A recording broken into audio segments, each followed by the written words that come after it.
Good afternoon. Welcome to House Human Services Committee. This afternoon, we are taking up two bills, S-206 related the licensure of early childhood educators, and S-243, an act relating to distributing funds to the Vermont Language Justice Project. And that's the one we'll do first. You might recall we took testimony from a couple of folks last week on this bill. And today, we have Daniel McGibney from the Office of Racial Equity here. So welcome, Daniel. Thank you for being here. For the invitation. Happy to be here. And so we are interested in learning a little bit more about the relationship of the Language Justice Project with the Office of Racial Equity. And so we understand that there's that they have worked collaboratively with you. And as you know, the bill has $150,000 in it specifically for the health department. And we're just wanting to know more about how you work at the Office of Racial Equity with the Language Justice Project. Sure. So we don't necessarily work directly with VLJP. The capacity that I know that they work with the state, they have separate agreements with other agencies and departments, such as the Department of Labor or Department of Corrections. They're not listed as one of the retainer contracts that the state already has for translation and interpretation. And I think one of the reasons why VLJP sticks out is because the contracts that we have, I believe, are only for live interpretation of for other languages, whereas VLJP does recorded videos of vital information in several different languages. So that's why I think those separate agreements exist. And the way that work gets paid for is through the Language Access Fund that the state has. And our role at the Office of Racial Equity is to help manage that fund to make sure that it's only used for the translation and interpretation of vital information. And what is considered vital information? So there's three questions that we typically ask, and I believe we got this from the federal government. So one of them is, could a member of the public access or could a member of the public access or participate in this program, service, or activity if they are unable to complete and or understand the information in this document? If the answer is no, then it's considered to be vital. The second question is, could a member of the public be terminated from this program, service, or activity if they are unable to complete and or understand the information in this document? If the answer is yes, it's considered to be vital. And then the last question, which a lot of the things that get translated fall into this category. Could a member of the public suffer significant financial, physical, or other harm if they are unable to complete and or understand the information in this document? If the answer is yes, it's considered vital. Thank you. That's helpful. So are the resources that ORE are they federal resources or state resources or some combination? State. State resources. Okay. And has the I'm trying to, so let me just use an example. So recently the legislature passed a bill, H 545, that had to do with public access to immunizations in the state of Vermont, and given the changing landscape at the federal level. Now, the health department, I haven't checked their website yet, to be honest with you, but let's just presume that they have not translated that information, into the various languages of people who live in the state of Vermont. if they wanted to, are they able to access through you those resources that you speak of in order to hire the Racial Justice Project to do it? Just the Vermont Department of Health that you're asking about. Yes. We do have a memorandum of understanding in place with VDH. So yes, they would be able to access these funds for that vital information to be translated. Okay. And would they be able to access those funds for any one of those three questions that you just said? It sounds like to me that it would fall under the third question, since it deals with immunization. So like without that information, they could possibly suffer some kind of physical harm. Um, yes, I mean, but they theoretically also might have things that they post about general access to, I'll just say, let's say substance use treatment, that that on in their division that deals with substance use treatment, people wouldn't know how to access that unless they were able to access that information in their specific language. So is that, yeah, I'm sorry, you kind of cut out a little bit. Correct. Okay, okay. Yes, go ahead, Representative Steady, go ahead. I guess me, because I'm a fiscal money person, what percentage of your budget goes to payroll and overhead, and what percentage goes to the people that you serve? I don't have that information at my fingertips. Is it- But to give you an example, our language access fund that we managed for the state was originally 2.3 mil. So it's significantly more than like our combined salaries. There's only 7 of us currently in this Office of Racial Equity. At some point, So we're, Representative Steady, this funding doesn't have anything to do with that. We're not paying any staff with this money. I got this one. Okay, all right. You can I also, would like a spreadsheet, please. Thank you. I'm just letting you can also check in down with appropriations because they probably have that information. Okay. Because they look at all the state offices down in appropriations. Other questions for this witness? So you've already gotten 2.3 million? So And this would be after- above and beyond that? Yes, they have, no, this would not be above that. This is, what we're talking about is money that the Office of Racial Equity has already been appropriated that is used to do exactly what we're talking about, interpret vital documents or access to services. And so what we are trying to ascertain through this bill, the S-243, is whether in fact the health department needs that $150,000, or do they have access to the funds that the Office of Racial Equity already has?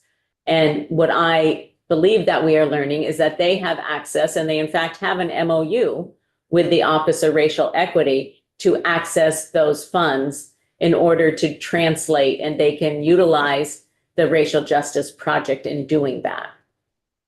Is that clear? No, I just don't understand why they need the other 150,000. Well, that's That's okay. yes, that's what we're trying to learn, is whether they do or not. Yeah.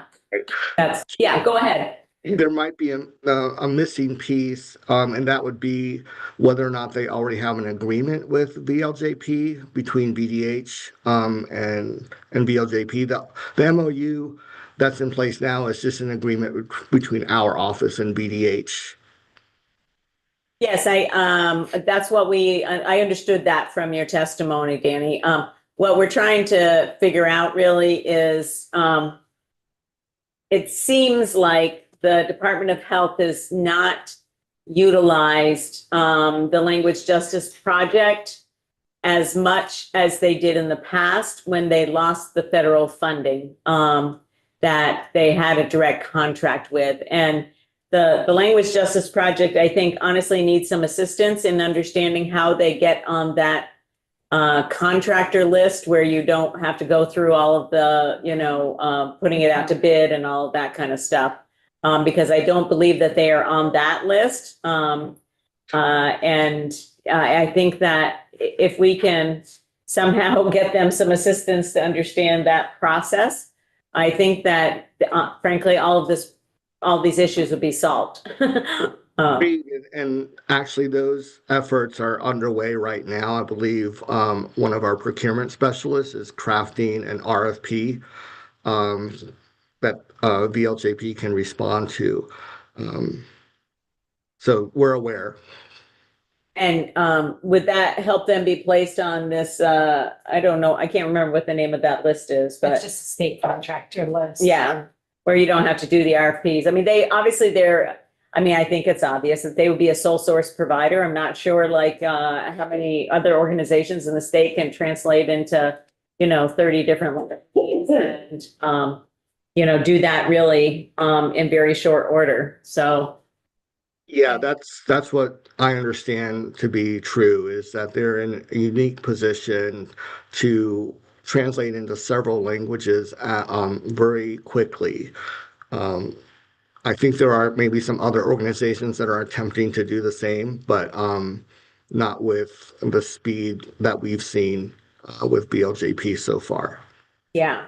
And if I can just add, thank you so much, Danny, for your flexibility and being able to testify. I'll just add that last week, we also heard from the Division of Emergency Management that they have utilized the Vermont Language Justice Project and are working with them to ensure that they're added to the state contractor list. And once they're on that list, any state agency can utilize them without the procurement process. So I'm not sure I actually heard that from. it says in his Emergency testimony, we're But- currently working with the producer to To create, be- and then working with producers to help them be included in the state contractor Okay, list. all right, thank you. So they can be used more quickly in a disaster. That would be good. Okay, so, Danny, is this an appropriation that's made every year? Or is this amount supposed to last you for a specified period of time? As far as I know from my director, there is no expiration date on what we're calling the one-time fund, the 2.3 mil. And as of March 31st of this year, there's 1.8 left in that fund. We also have 700,000 per year set aside, which is specifically for the maintenance of any existing vital documents or information that has already been translated. So if there's new information or there's a new document or a document that needs to be updated, then of course the translations of those need to be updated as well. And that's what we're calling the base fund. Okay, all righty, that's very helpful. Any other questions for Danny on this? Okay, great. Thank you so much for being here, Danny. We appreciate it, and it's nice to meet you. Nice to meet you. Sorry I couldn't be there in person. That's Maybe next okay. time. Thanks so much. Thank you. Okay, so we have a few minutes. I'm going to take advantage of that few minutes. And we're going to review the S 239, amendment, which I'm going to forward to you right now. There was an amendment. It's on your webpage. Oh, it's on the webpage too. Okay, I'm forwarding you to an email and it is on our webpage. Okay.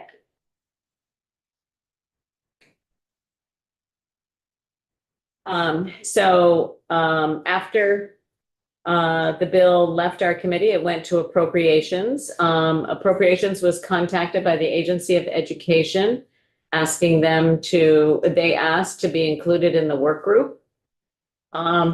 We already had 13 people in the work group, or 13 entities represented, and we did have school districts represented through the Principals Association. I suggested to the Chair of Appropriations that they add the Agency of Education to the list of entities that are consulted with. So you can see that they have been added. And also, we did there just was we overlooked, we had moved the school counselor from the top to the bottom. And so the consult version now says, instead of just a school counselor, it says the Vermont School Counselors Association. That it's not just like one particular person. And that was really that's it for the amendment. And otherwise it passed out of their committee, I think unanimously. Is that? Yes, I'm pretty sure it was unanimous. I'm pretty sure I got a text saying it was unanimous. I actually think. Yeah, Shy said it. yeah, that's what I remember. Okay, so are there any questions about that? Okay, could I see by a show of hands those people, this is just, yes, go ahead. I'm sorry, I'm looking for the difference between what we passed and the language about the Attorney General and school counselor. I thought it actually looked. No, look at my email. It's actually Michelle's email that she sent to me. She points out the HHS version and then the House appropriations.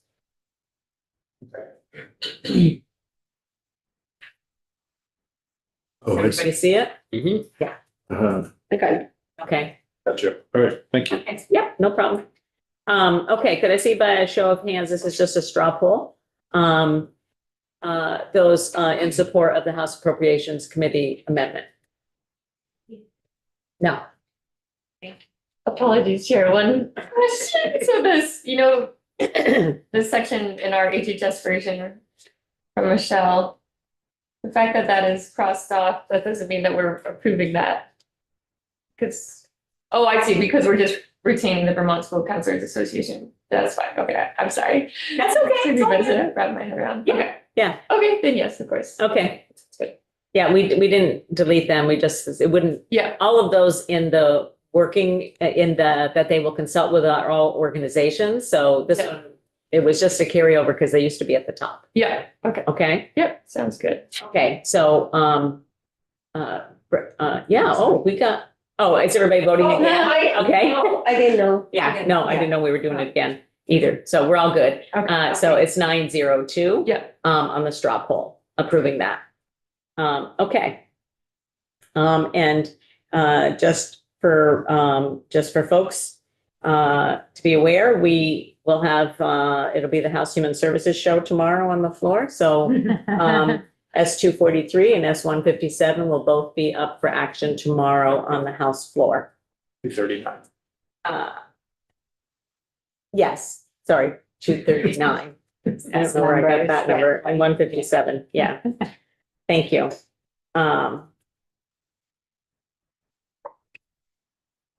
Okay, now we're going to change topics. We're moving on to the beginnings of our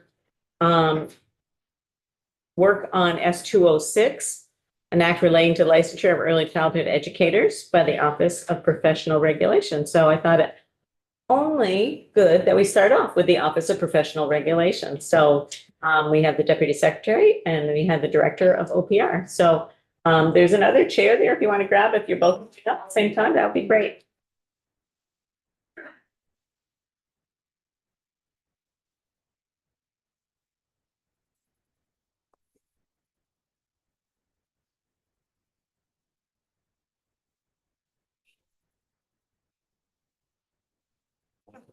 I don't know. Yeah, Right? goodness.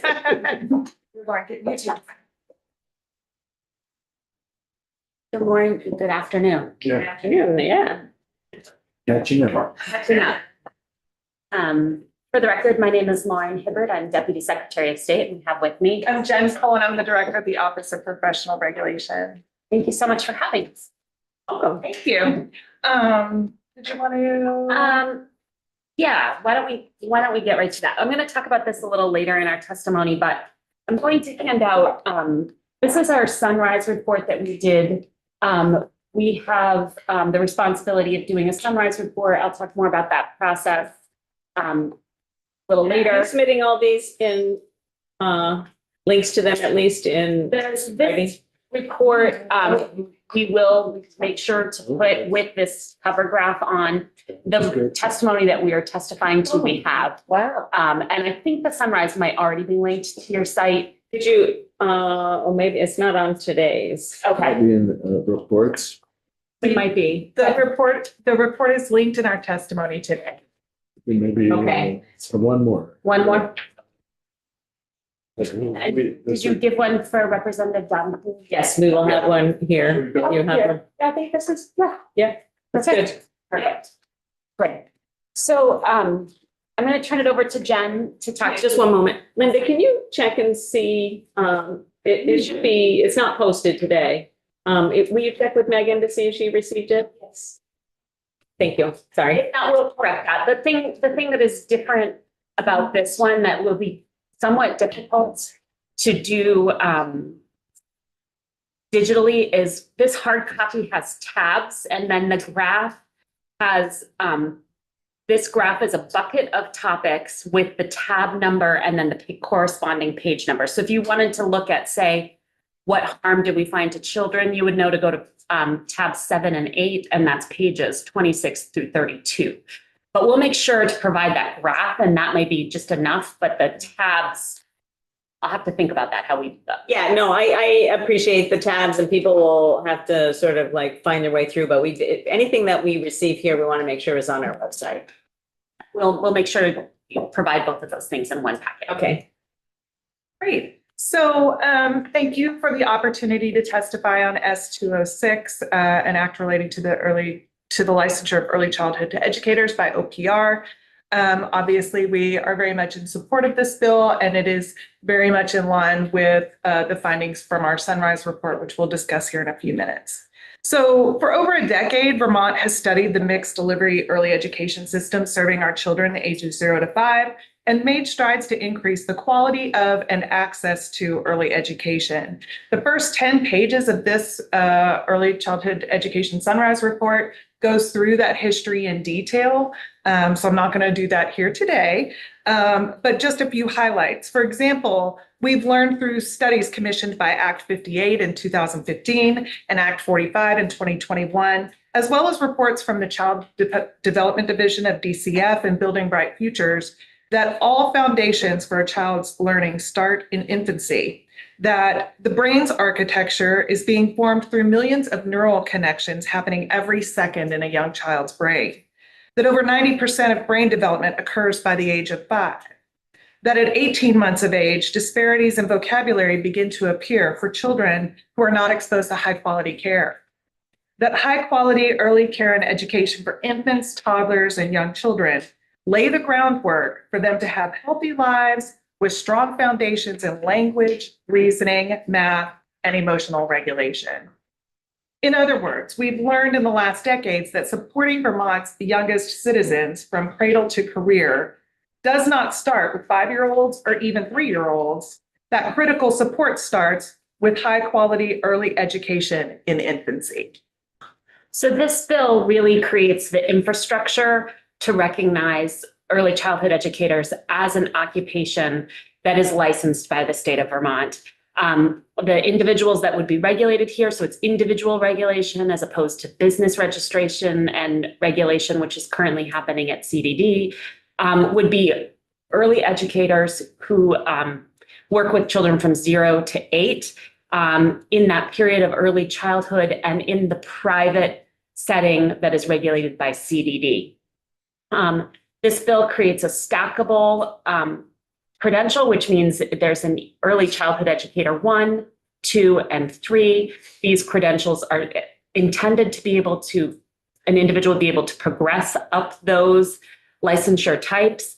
And you'll hear us talk about all of the pathways that we've created throughout the legislative process. We've received a lot of feedback from folks, and we have variances and pathways for almost everybody in the workforce. Now, primary goal and the big thing that we've heard on the Senate side was we don't want to lose anybody from the current workforce. We also don't want to lose anybody from the current workforce. We've really heard that feedback and incorporated those into the variances. So we'll talk about those things. But broadly, this bill does increase qualifications over a period of time. And that 8-year transitional period, which you'll hear more about, is designed to bring everybody up to the qualifications that will be required and create permanently pathways for people to obtain those qualifications. There will be a legacy pathway for those family, childcare, home providers who don't want to transition to an ECE license. So that's the folks that are currently providing care to 3 or more families in their home. There'll be a legacy pathway that will be open to them through the end of the transition period. So, well, through when it's about a year after they'll start licensing folks. And they will be able to have a legacy pathway, meaning they don't have to get any further credentials for the duration of time. As long as they hold that license, if they hold it until 2050, they will not have to obtain additional credentials. And then there's multitudes of variances that the other folks into the pathway. Again, this is really so that we don't lose a single person working in childcare right now. That's the biggest criticism of the bill that we've heard, and we've tried to address it in as many ways as possible. One of the things, we had a walkthrough of the bill last week, and one of the things that became a little confusing, and I was told that you might have like a fancy little chart. We do. That shows all the variances and the timeframes and Sure. all of that kind of thing. Yeah, I'll have Jen hand that out, but we're going to talk about this a little bit later in our testimony. That's fine. I just wanted to ask, I was told you might have that, and I just wanted to I know. can show it to you, and Jen will pass it out, but Get to it. but there's the current roles and minimum qualifications, and then what will be. So there's 2 charts. One is what's required now, and one is what will be. So you can sort of compare and contrast and see those variances. And honestly, this is the most confusing and complex part of this bill. I think the concepts are easy-ish. I think people want there to be quality early childhood education. I think people want broadly for early childhood educators to be educated and accountable for their work. What is complicated is how do we get there? How do we create that?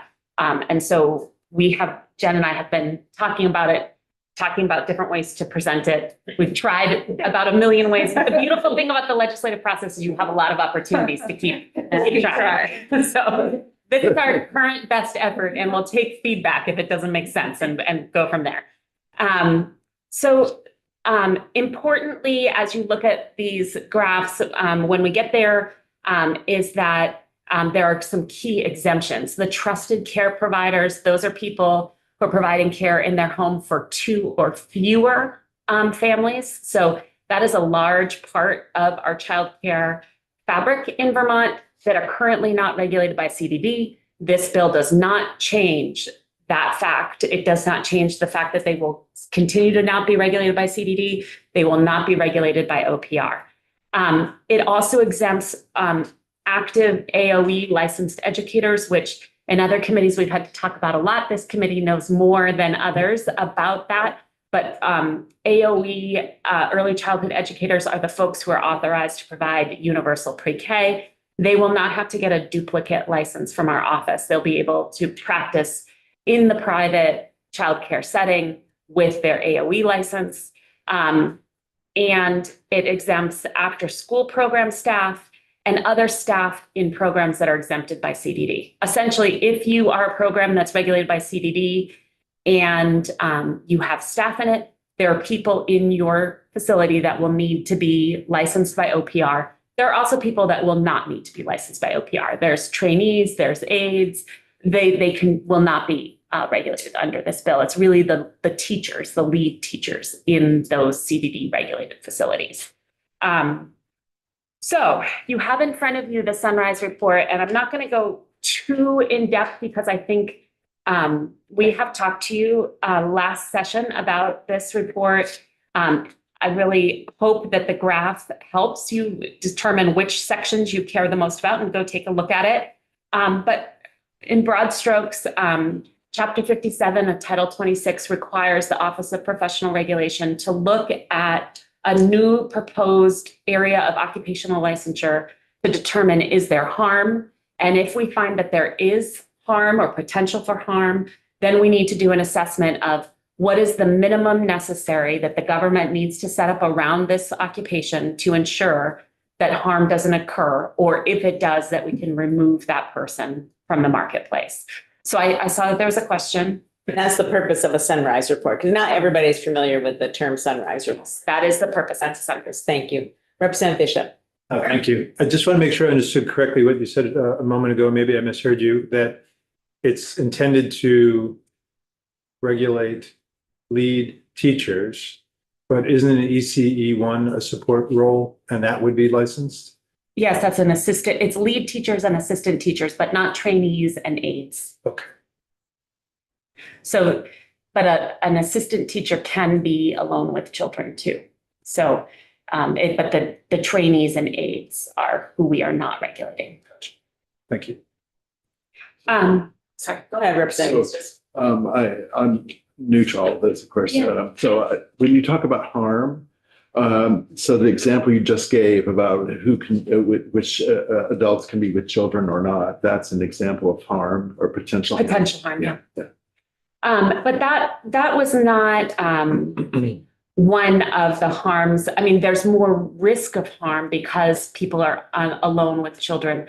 But the harms, which I'll turn it over to Jen to talk about, but the harms are really more, what can happen if there's poor care provided, given that individual's unique access to young children without supervision. I see. Okay. And I do want committee members to know that we're also going to be hearing from the Child Development Division, and they'll review what, I don't want people to leave with the impression that people are in harm's way at the current time right now. We're not looking for that. Just want to understand. No, I know, but it just because of some of the language that we're using, Sure. So we are going to be hearing from CDD about what are the current, procedures and what are the background checks, what are all of the things that are in place now to, to protect children. Yeah. Yeah, and just to your point, Madam Chair, I think what we found was because right now this industry, this whole workforce is regulated at the facility level and not at the individual level, that there is potential for harm and that there is harm that's occurring. Not that CDD is not regulating the space completely well. CDD is regulating the space very well in the parameters that they've been given. But this is sort of similar to, if you think about the hospital system and all of the licensees that work in a hospital system, hospitals are regulated in this state and are overseen, and the individuals who work in the hospitals are overseen and licensed by the state. So these two concepts can work and can dovetail together really well. And there's a difference between individual licensure and facility licensure. Yeah, and one of the things that we do point out in our Sunrise report is that, like Lauren just said, CDD is doing a great job of regulating at the facility level, but there are gaps in the current system. We talk about those gaps, we'll talk about them today. And that's not because we think CDD is doing anything wrong, because they're not, it's just system design. So we think we can fill those gaps. Great. On our testimony on page 3, do y'all have our testimony? No. No. I don't think it was sent to us. Okay. Okay. I'm going to send a message and get it sent to you. Well, Jen's Great. That should have happened. Can you send it to Linda Lehman? Yeah, he's got it, but I'll Okay. just make sure. So we have detailed findings relating to harm in our Sunrise, and I'm just going to give you a brief overview of those. So first of all, I think we all know this, and especially you in this committee, early education is not babysitting. Quality early education beginning at birth goes beyond those basic health and safety needs. and requirements. It includes warm, responsive relationships with educators, stimulating and developmentally appropriate curriculum with ongoing activities that are enriching for children and their developing brains. These features are what enhance children's cognitive and social emotional development. And it lays the foundation for all of the learning that they're going to have in their lives. And it lays important health foundations, which we're going to talk about. Quality early education is skilled, complex work that requires a sensitive and responsive caregiving relationship between the educator and the child on a consistent basis. And that's one of the things that we see in a workforce area where there's a lot of turnover, is a lack of consistency does cause harm to children because they have, you know, they have lots of different caregivers and there's not that consistency in staff. Quality early education includes age-appropriate instruction, intentional use of enriching play, use of curriculum by prepared educators who adhere to quality practices, standards, and regulations that are established from within the profession. And those standards are established by the National Association for the Education of Young Children. They are standards that are used in public schools and in pre-K. So that's what brings quality to programs, is individual educators who are trained, who have professional preparation, and who are familiar with those standards and who adhere to those standards. These professional skills for early care educators help children make gains in cognitive and academic areas such as literacy, language, mathematics, social skills, self-regulation, and behavior. Furthermore, infants and toddlers who have continuity of care in early care and education programs, meaning the same care provider throughout the days or weeks and from year to year, those children demonstrate better long-range socio-emotional development and self-confidence derived from consistent, trusting, strong, nurturing relationships that they're building over time with those caregivers. The long-term positive impacts of children participating in high-quality early education include better physical health, increased higher education, higher earnings, and lower involvement in crime. So just as high-quality early care and education provides strong lifelong foundations for learning and physical and mental health and emotional stability, low-quality childcare provided by unprepared and or minimally trained individuals has lasting impacts on children into adulthood. In such environments, children are more likely to have adverse early experiences. We talked about that a little bit last year. Those create a weak developmental foundation that compromises a child's brain architecture, resulting in enduring impacts. When the brain's developing rapidly during early years of life, it's very sensitive to the disruptive impacts and effects of elevated stress activation, which releases a flood of hormones, immune responsives, neurotransmitters, all of those things that happen when young children are persistently exposed to stressors, create overactive fight or flight responses. And that leads to the sympathetic nervous system consistently sending stress signals back to the brain. That signals other developing systems in the body.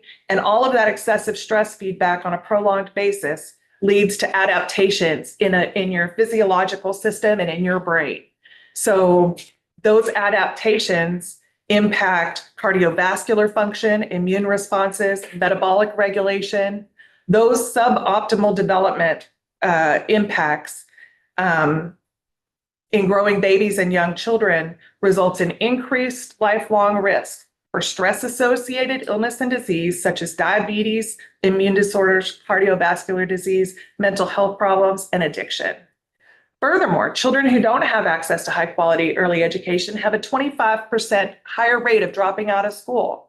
And that statistic is very important here in Vermont, where high school graduation rates have declined in the last decade. The research that we did in connection with our Sunrise report showed that Vermont used to have a graduation rate of 90% or higher of its high school students, and that number dropped to 83% in 2022 and 2023. Sustained access to quality early education with a stable workforce will improve developmental and health outcomes for children and reduce poor short and long-term outcomes. So to boil this down, in our Sunrise report, we found that there are two types of recognizable public harm, and that those types of harm warrant professional regulation at the individual level. And those types of harm are physical and emotional abuse, maltreatment, and neglect of children, which does happen. And 2, poor educational, developmental, and health outcomes for children caused by low quality care and lack of access to high quality early education. So to break those down a little further, we know that young children ages 0 to 8 and 0 to 5 in particular are our most vulnerable population. They may be subject to physical abuse, maltreatment, neglect, and that happens sometimes by staff at regulated childcare facilities or homes. It happens outside of those settings, of course, too. We noted some recent examples in our report. There was a Rutland childcare facility that was shut down in October of 2025 after CDD determined that physical abuse of children occurred, as well as staff cursing and making threats of harm to children. There was a Hyde Park childcare facility that closed in October of 2025 also after CDD determined maltreatment of children, including the covering of faces of sleeping infants. And then in 2023, a Berrytown childcare facility was shut down after CDD found many violations, including that young children were shaken, that an infant was tossed onto a changing table, hitting the baby's head, pinching a baby's nose to make it drink out of a bottle, denying infants sleep time, cursing at children, and waiting significant time before attending to crying infants. News reports of the abuse at that facility noted that the perpetrator, who was the director of the infant room at the facility, had been in childcare for 2 decades. And so let me ask you a question. So what you propose is that your certification process is going to address some of those issues. I really am trying to figure out how the sort of training and qualifications that CDD requires and how that, so I'll be interested in maybe as you talk about how these things kind of link together. And I heard you say multiple times now about you're doing it at the individual level, the practitioner level, and they do it at the program level, but they also look at the individuals who are in the program. Yes, they do. I'm just, all of those things that you just said were bad. We wouldn't want those to happen to any children. Of course. But I also see that CDD did the job in eliminating the threat, essentially, is what I'm trying to understand if what you're saying is that, potentially that could have been avoided if people had this process to go through. That's right. So we're saying 2 things. 1, individual licensure. Yes, CDD does require individuals to go through some training, and we have charts that show you what the minimum levels of training are. This, of course, is going to increase those minimal levels of training. And so we think that just the increase in training in and of itself will help reduce those harms. And also the fact that, conduct occurs on the individual level. And when individuals aren't held accountable for that conduct, through a publicly transparent process, number 1, and number 2, a process that can't be accessed by parents and families to know when someone has had those types of problems in their professional career so that they can make a choice about who they want caring for their children, that presents a risk of harm to children as well. Like, families need to be able to have the ability to know when individual educators have engaged in this kind of conduct, and to be able to make a different choice. So individual regulation through. Go ahead, Representative Bishop. Thank you. So taking that point, the individual rather than the quality argument in the assessment, wouldn't there be a way at something short of full licensure, either the registration or certification steps that are available as an option, if all childcare workers were required to be registered or certified, that if there was individual wrongdoing, they could lose that registration or certification? Would that not provide a similar level of protection? Do you want to speak to the 3 types of licensure? So licensure, we talk about this statewide. Licensure includes registration, certification, and licensure, which is confusing because we're using the same word in 2 different ways. I just want to really acknowledge that. So registration means no qualifications and everyone who's in the field needs to have it. So registration possibly could, because it would mean we could take the registration away. But the standards of care are harder to establish if there's a registration because there's not a common understanding of what is required. Certification is voluntary, meaning if you want to pursue the certification, you can, but you don't have to. And the most common example of certification in this state is a dietitian. I like to say anybody can give you diet advice, and they do, but only certain people can say they're a registered and certified dietitian by the state of Vermont. And then licensure requires qualifications, meaning everybody who wants to do this activity needs qualifications. And that means that if we have standards of care, and if the standards of care are violated, we can remove or restrict or warn somebody's behavior. And that's not available at the certification. That is available at the certification, but the certification is voluntary. It's not mandatory. It's not mandatory. And so the piece that that we really found was that in this space, individuals, and they already do, as we've been talking about, have requirements. They already have requirements at CDD.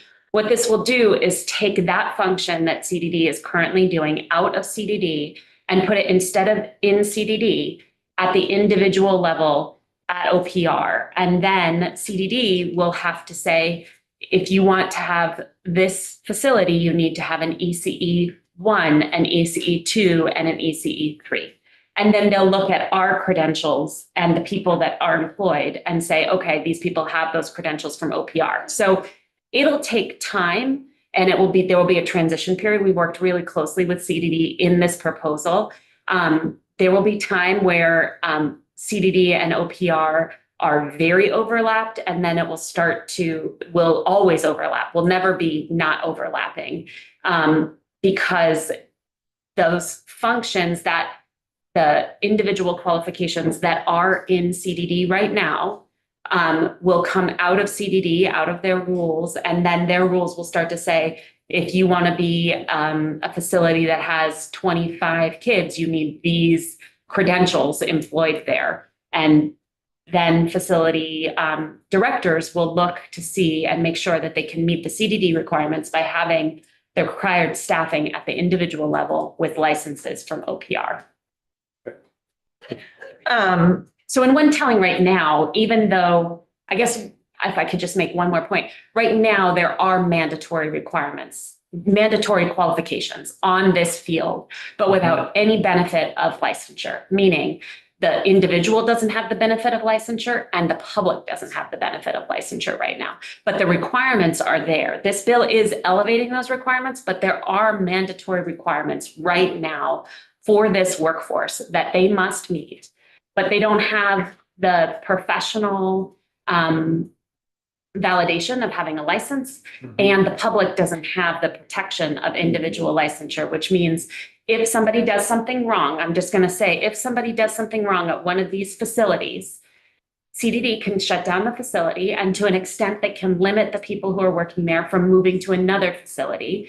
But there's no public transparency on who did the conduct. There can be a criminal referral, but we are repeatedly seeing those referrals are not being prosecuted. And then the next family who's hiring a nanny, or the next family who wants to go to a trusted care provider. Say I worked at that Rutland childcare facility. That facility was shut down. I could open and provide care in my home for 2 or fewer families without any transparency to the public that I had participated in that Rutland facility. So there's many layers of transparency that this is providing that is an improvement upon the current system in CDD. And long-term, one of OPR's goals was to reduce the administrative burden on whole for childcare facilities, making it simpler to be able to say, do you have the credentials or not, as opposed to having to go and do that analysis themselves. And I think long-term, it will make it simpler for CDD as well. It'll take some time, but we would get there. So, and we love the question. So please feel free to interrupt at any time because this is a great conversation. Who initiated the request? The Vermont AEYC filed an application with the Office of Professional Regulation in May of 24. And that application, I believe it was on our website. I'm not sure it still is, but that our application process for a Sunrise review requires an applicant to provide us with specific information about the field and the workforce and what are all the reasons that they view, what are the harms, what are the benefits, that sort of thing, what are the costs. So they submitted to us a very in-depth application, and then we researched and did our own independent research for several months, and then completed our Sunrise report in January of 25. So, Chris, we do have the testimony on our website now. okay, great. Sorry, we had emailed it to a different person, so I apologize for that. Sorry, yeah, and our regular person is on vacation, so that it may have gone to her. I believe that's what happened, and that's a well-deserved vacation, but I'm sorry that we fell through that. So I'm on page 5 at the bottom, individual regulation through OPR with respect to this first type of harm will allow the removal of the individual bad actors from the marketplace through a well-established disciplinary process that includes investigation, prosecution, and adjudication. It'll permit families and the public to know the education and training of regulated individuals, as well as regulated individuals have been disciplined or for violating conduct or practice standards. And we have a public licensee lookup on our website, so that enables you to be able to either download a roster of everybody with a certain credential, or it enables you to look up specific people and see what credential they have. Yes. Oh, Yeah, go ahead, Representative. Who pays for all this? Does private daycares have to come up with this money, or which would raise the cost to people sending their kids to that daycare? so licensure fees are paid by the individual, and you'll see that the maximum, I think, renewal fee in connection with this bill is $275, and that's for an ECE3. We renew every 2 years. So when you map that out, I think that's about $11 a month for licensure. And then OPR is a special fund agency. So each profession pays for itself through those licensing fees. So We the don't get it. individual that wants to work at the daycare pays for their own? For their own individual license. That's Okay, right. so the daycare wouldn't have to pay for anything. They wouldn't have to, they could, but Okay. they wouldn't have to. I just worry because people already can't afford daycare unless you get it free through the state. There is a fiscal note that goes with this, Representative Stebbing. Oh, there is? Yes, there is. I'll look it up. So Thanks. the second type of harm that we found was a lack of provider competency in early childhood education standards results in lower quality childcare outcomes that impact young children into adulthood. Studies have shown that young children who do not have access to high quality early education have that 25% higher rate of dropping out of school. Special needs and early indicators of learning disabilities are not assessed in lower quality childcare environments. And that means children go without early interventions that could reduce the long-term impacts. And infants, toddlers, and young children who don't have access to high-quality early education have higher rates of law enforcement involvement, mental health issues, and addiction.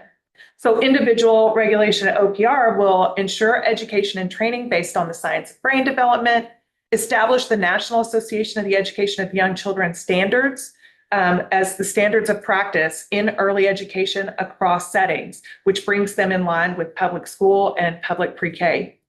It'll require competency in observing, documenting, and assessing children's learning and development, and it will require competency in curriculum development and implementation so that children receive that high-quality education that promotes cognitive, linguistic, social, and emotional growth, which gives them a great boost so that when they enter public school and public programs, they're ready. So, we've just spent quite a bit of time on kindergarten readiness and pre-K. And so are you familiar with Vermont's already very high results in that area, that we're doing quite well without all of this? Yeah, I was just gonna ask the same question I'm trying to wrap my head around. The assessment on page 26 has a quote in a box about the poor quality of care provided in many childcare arrangements in the United States do not support the benefits of high quality education, et cetera. That's a 2004 national study as opposed to the state of affairs in Vermont in 2026. Yep. So as I read the assessment and keeping in mind how well Vermont does with roughly 85% kindergarten readiness, 91% literacy for 4-year-olds, or, you know, where they should be with respect to literacy for 4-year-olds. Aren't we already there with respect to achieving quality? I think we all agree value of high quality and the life-changing difference a high quality program can make, but it seems as compared to other states, I'm not sure where we're going from our already high mark. Well, I don't want to discount or discredit the immense amount of work that Vermont has done. I mean, we've been leaders in the nation around early childhood education and pre-K and kindergarten readiness. What we think is that this will ensure that there's equity across different provider types. We do see that, you know, there are differences across the state of the education and training of providers, and the data does show that there's a link between those, the education and training and the outcomes. And so what we're trying to do is ensure that all providers have the same levels of excellent education and training to make sure that the outcomes are equitable across provider settings and also across the state. And that the same standards are being, those same NACI standards are being followed. But again, like, I do think it's really important to emphasize that we are not saying that CDD is doing an inadequate job. We're not saying that early childhood educators right now are doing an inadequate job. What we are saying is we found that there's that the whole workforce would benefit from increased training and education, particularly around brain development, and that would continue to fill some of the gaps that we see even in Vermont in the equality of preparation. And then the other piece that really can't be understated is that individual regulation and individual accountability. And that's the biggest piece that we see as the whole. And that's the next part of the testimony. That is the next part of the testimony. So the gaps in the current system really are lack of transparency and lack of individual accountability. We see this, we really find that individual accountability means that when somebody is seeing something that is not in line with what they know to be the standard of care, they have agency to make a report. So against even someone who is their superior, and that with transparency that gives consumers, in this case parents, choices in where they send their children and accountability. So outside of the director of a facility or sole provider, the current system is not designed to help families identify individual educators who are trained or who supervise other members.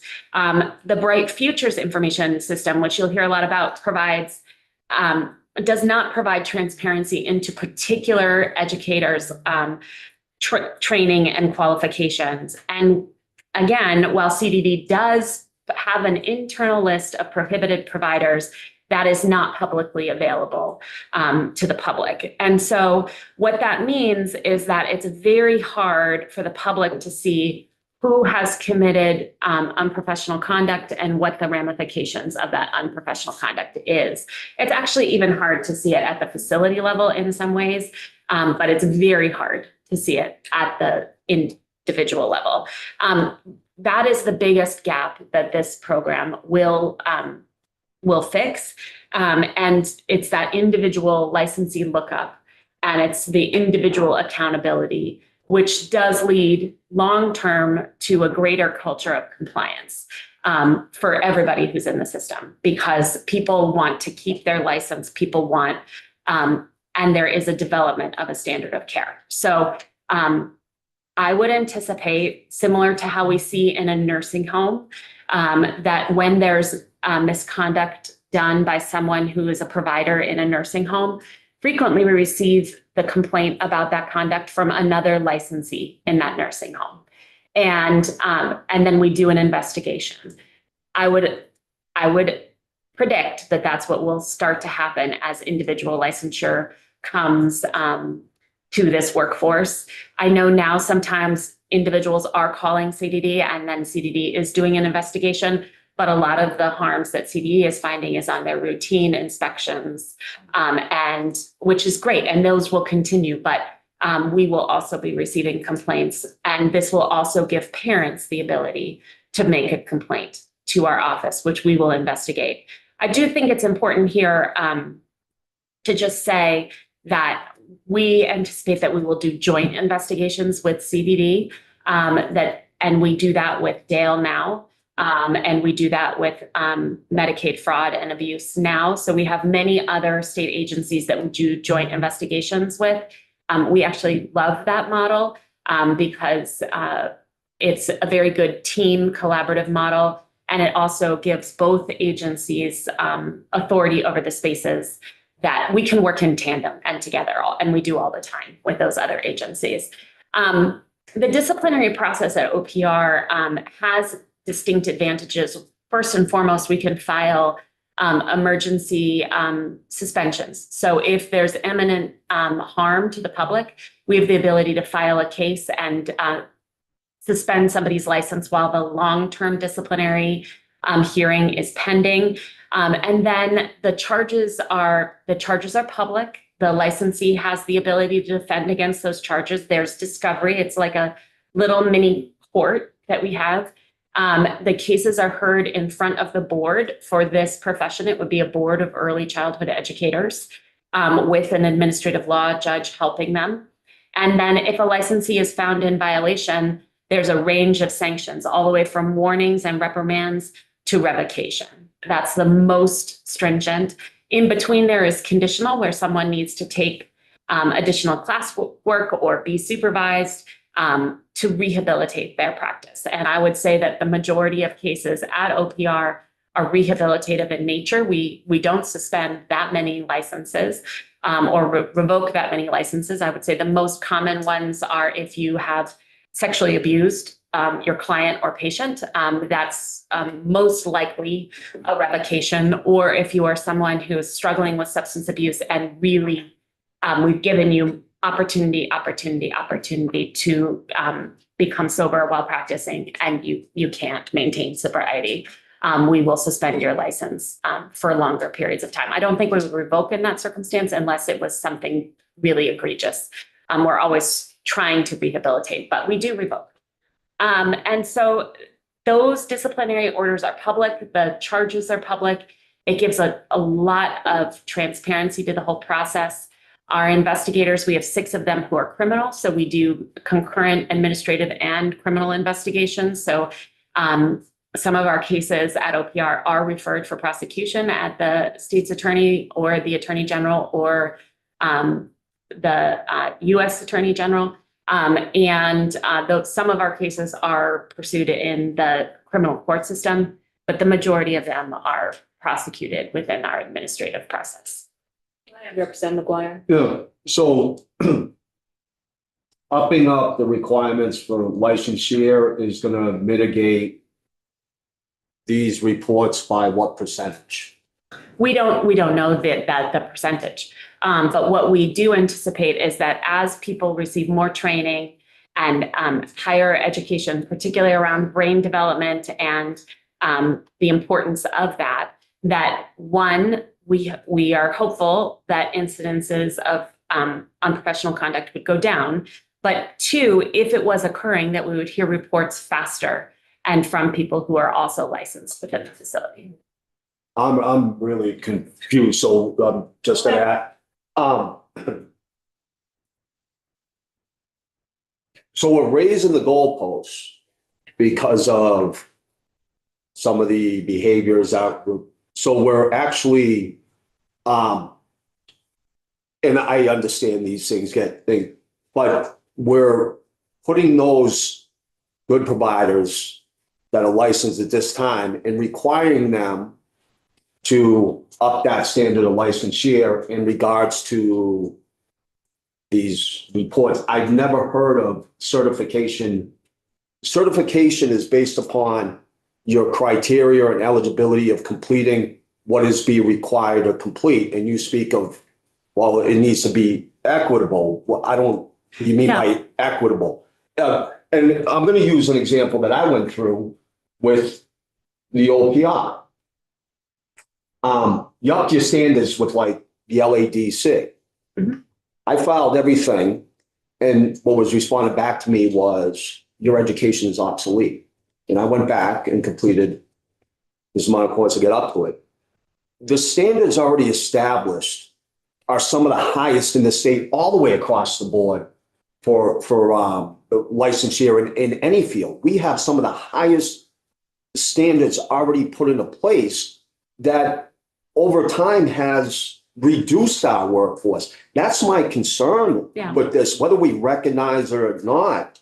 Do you have any estimate of the total licensees anticipated to get full implementation through this? Yeah, we. How many early childhood educators are unlikely to meet your initial standards and will have to work within a transitional licensure by July 1st of 2028? To me, this bill seems to have the potential of reducing our childhood workforce. And to the points that have already been made, we're one of the best in the country in what we're already doing. So I don't understand the reasoning behind So, all of this. And and a lot of what you're mentioning is, okay, we got to be transparent and things like that. Oh, absolutely agree. So with that, how many cases have really been presented in the last 2 years that have raised this level of concern to where we're going to up the standards all the way across the board and have the potential of causing more harm than good? okay, well, there was a couple of questions in there, so if I, Yeah. if I miss one, let me know. I'm But, probably not going to remember them. okay, well, I'm gonna do my best. Because I want to, I think you're raising some really important questions. I don't want to miss one that you're mentioning. So right now, this workforce does not have a license. There are requirements at CDD that they're required to meet, but they are not licensed now. So that's a very different than when I assume that you were with the LADC profession at the Department of Health, and then there was a decision to transfer it over to OPR. And in that transition, you're right, the qualifications changed in that transition, a decision made by this body at a different time, but that is what happened.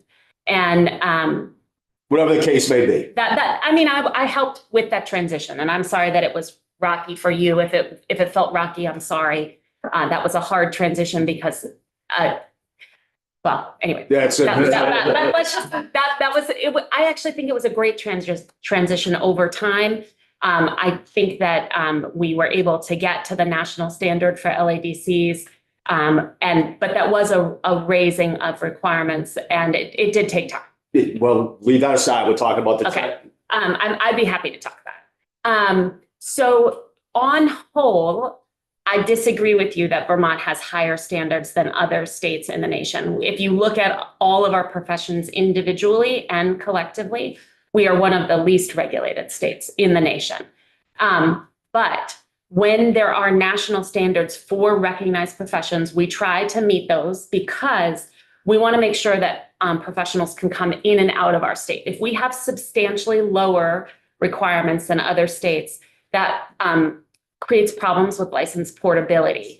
And so we want to make sure that we can have licensees leave our state, and even more importantly, we want licensees to be able to come to our state. So we try to meet the national standards where they are, and not have anything additional. So with this profession, what we know is that there are qualifications now, and this is an elevation of those qualifications. And Jen's passing around these worksheets, these spreadsheets, so you can see what the qualifications are and what they will be. What we know is that a large majority of current early childhood educators meet the qualifications in this bill. This is not, I don't know off the top of my head, I think it might be lower in our testimony, or you'll hear from another witness or from us, the percentage that have the requirements in this bill, but it's not 10 or 15 or 20. It's much higher than that. So there are people who have what's required in this bill who do not have the benefit of licensure, are not licensed by the state as early childhood educators, but do have the qualifications right now. And the other piece that I think is really important, it's not why OPR is sitting at this table.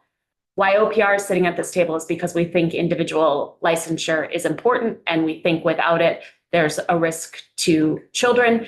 But this is a profession-driven request. There is overwhelmingly, and you'll see in the Sunrise, you can find the stakeholder engagement that we did. We did broad outreach. You'll see the feedback.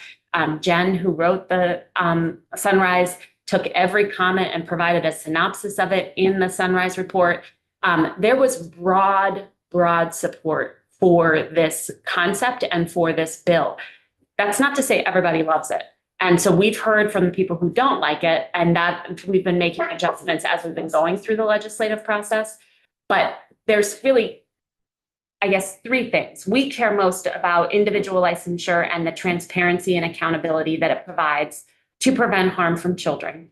But the profession itself also really cares about the elevation and respect that it will get by having individual licensure.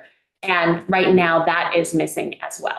Yeah, I agree with all of that, but I just want to, make sure we all understand that licensure doesn't make the decision on whether or not the person is going about their profession appropriately.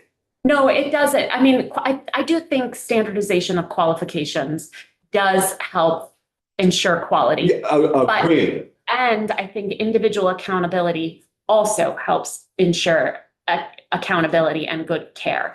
And right now, we don't really have either. We have requirements at the facility level, but they're not for an individual themselves. And then we don't have accountability at the individual level. And that's the gap.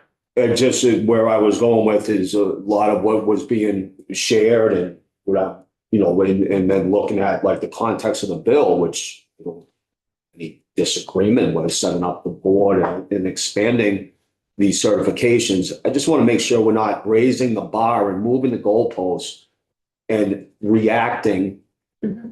And I want to make sure that we're responding. Yeah. There's a big difference between a reaction and response. And there has been many times in which maybe one or two situations have recurred. We react to them and it costs the other 98%. Yes, I hear what you're saying. And I think in response to that, I think it's really important that you hear from providers and you hear why they would like to be licensed and what this would mean to them as a profession and individually. And this is not just a movement in Vermont. There's a national movement to move towards this. So it's not a Vermont, I mean, we would be first, but it's not a Vermont only concept.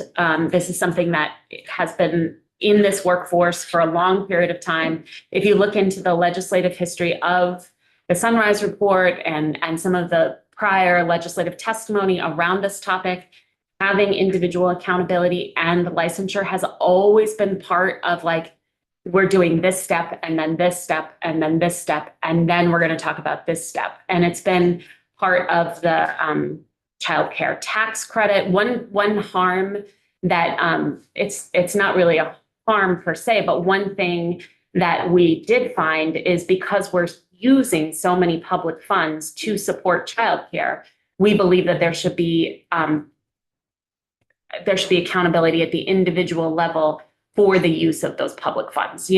We are as a state making a huge investment in early childhood education. I think I would submit appropriately and it's paying off. But we think not only the facilities should have accountability, but the individuals should as well. No, I don't disagree with any of those concepts at all. Yeah. Not one bit. Thank you. We have a couple other questions, Representative Garofalo. Thank you. I think you answered my first question was, you said we're first in the nation? We would be first in the nation, but this is not the only state that has this legislation moving. That was my other question. Can you talk about which other states have pending legislation? Last I knew it was New Mexico and I don't know. I don't Well, we remember can off get the it top. to you, but I don't know. I know it's New Mexico. And second question, and I apologize, I haven't, I looked at the Sunrise report last year, but I haven't done it deeply this year yet. That's okay. You talked a little bit about stakeholder feedback. Is there data in here, demonstrating, talking about how many people were included in that? Yes. How many people came to the public hearings? Yes, there is. Okay. And we did broad outreach. So basically anybody whose information CBD, we sent it to. And we had incredible feedback, both written and we had 2 or 3 public hearings where people attended either in person or remotely.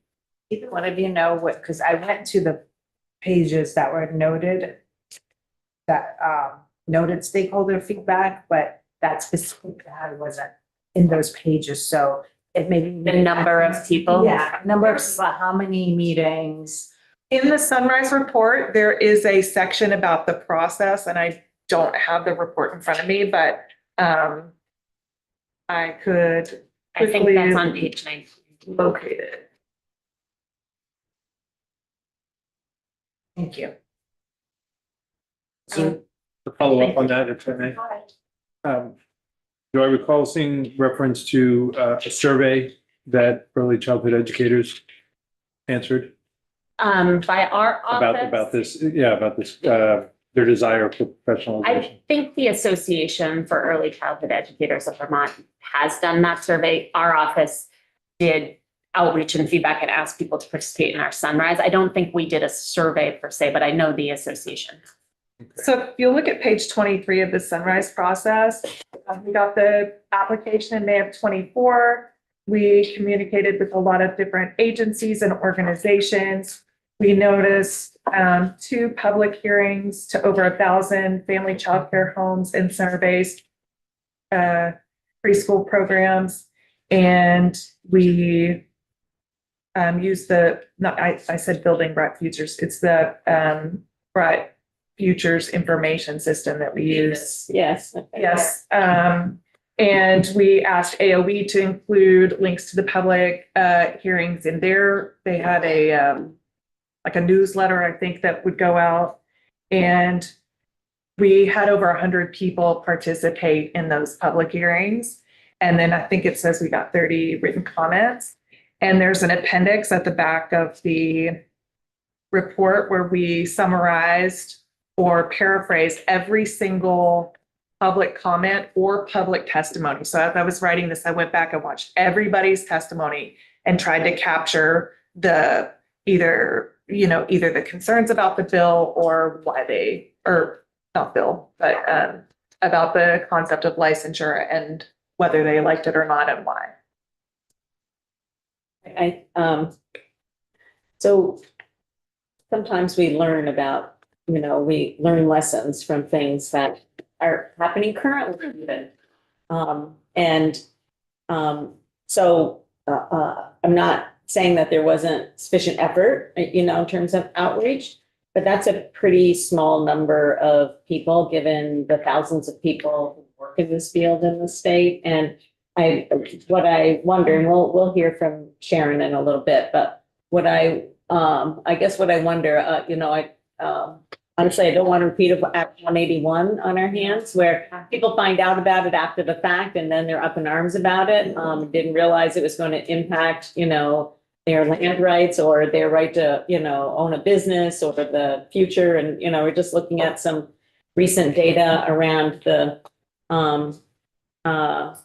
First Children's Finance and recent data from DCF that's showing, really for the first time in a while, we're seeing more home-based providers stepping up and, expressing their entrepreneurial spirit.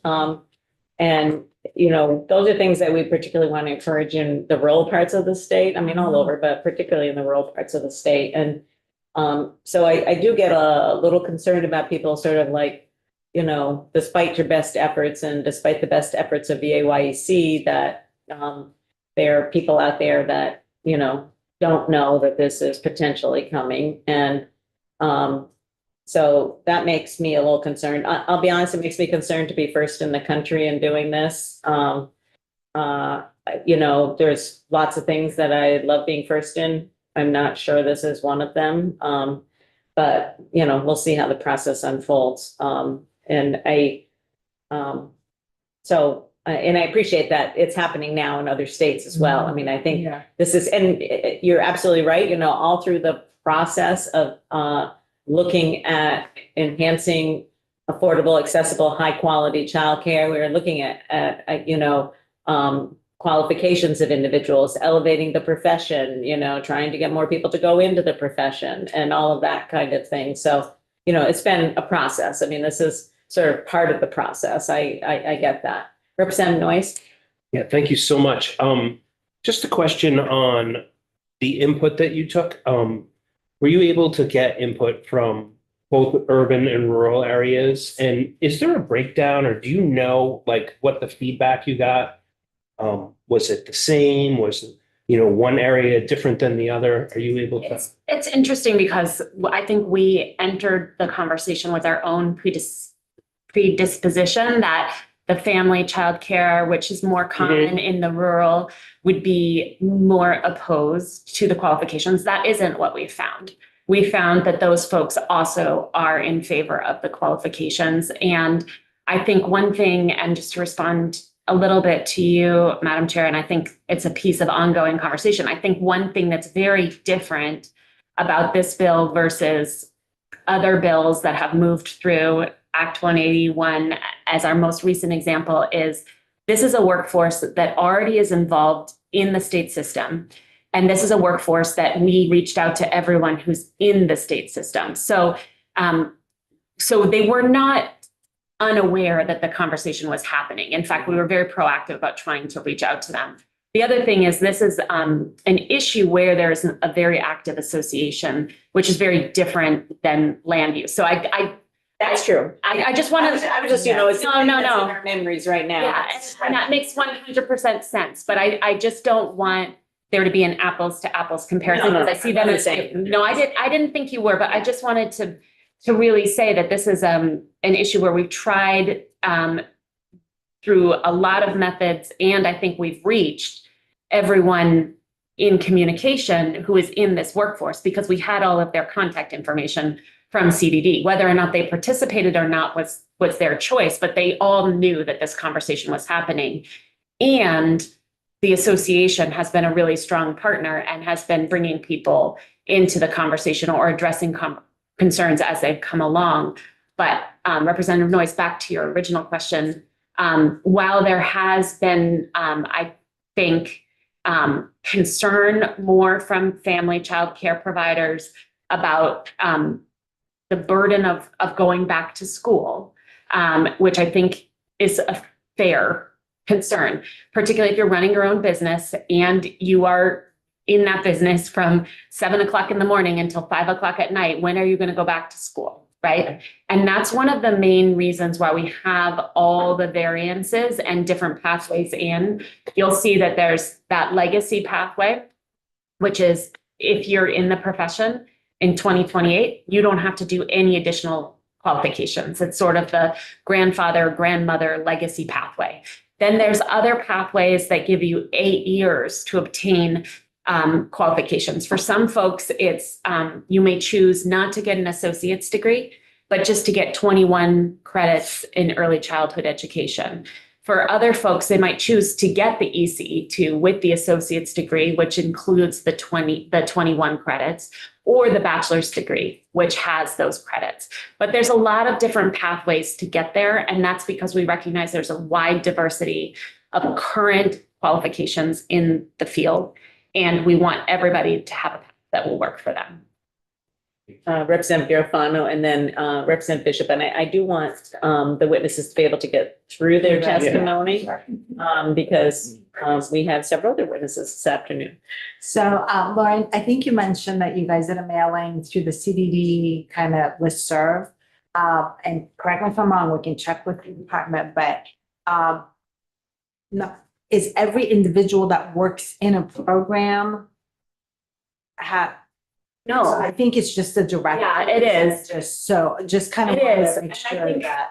that is a really hard thing for our office Sure. to do. And that's one of the reasons why, and you know, maybe I just have trauma from COVID, quite frankly.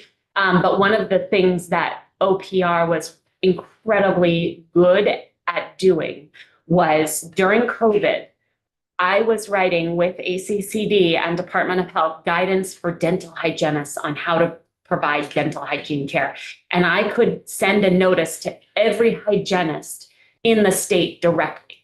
And that had such a huge benefit because hygienists typically operate under a dentist, and a dentist tells hygienists how to practice. I mean, they have their independent scope, and things that they can do completely independently, but we were able to communicate with every member of the healthcare system. And that is, as a state, a huge benefit. That's one of the things that we really struggled with in talking about home contractors as we were trying to register home contractors. We had no idea how many home contractors are in the state because nobody has a list of the home contractors. Now we do. If you wanted to communicate something about the change in requirements for LNAs, we would be able to communicate those things to the LNAs tomorrow. And so one issue is with the Sunrise, and we asked directors to tell their staff about this initiative, but do we know that they did that? No. But there's not a list of everybody who works in the state system. Thank you. So one of the points we've been discussing is the current state of the workforce and how close or far we are from that workforce being able to qualify as an ECE 1, 2, or 3. There's some data on page 46, if I can refer to page 46, that seems very different from one another, two data points. So in the green box, it references 44% having an associate's degree or higher.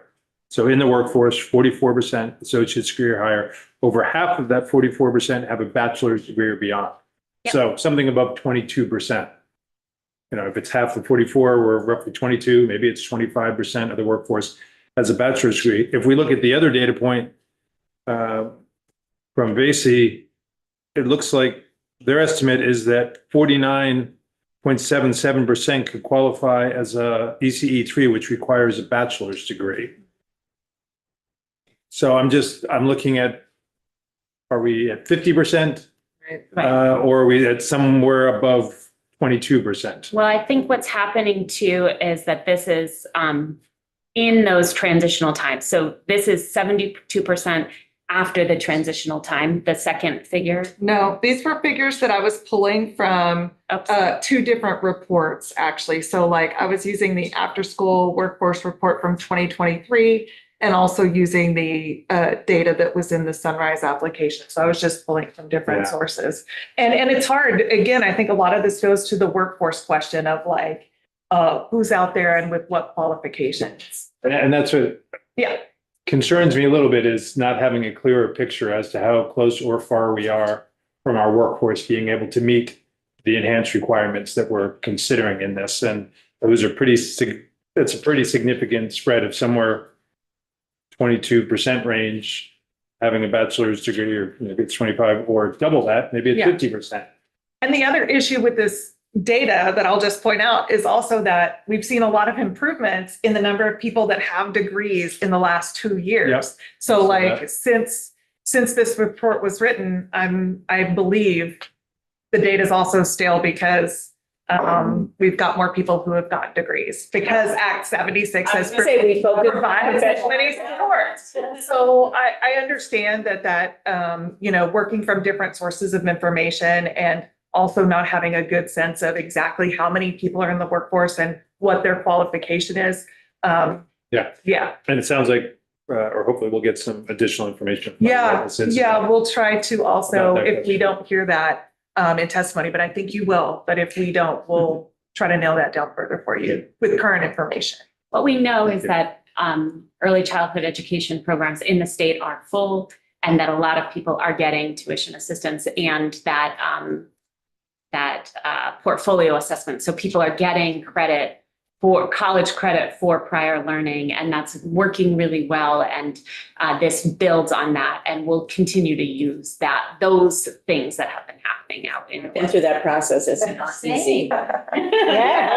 Yeah. There were two other things that. Yeah, I want to make sure you get. Yeah, I mean, like the we're over, so, key points a that lot I know of that you haven't made. things, yeah. And we're happy to come back. Yeah, of course. But you're going to hear, so we talked about workforce retention. Obviously, that's a huge concern for us. There were two other issues that we heard at different points regarding this bill. One is the use of the term educator, and we heard from AOE at a couple different points that they don't like the use of the term educator. They're concerned it will be confusing.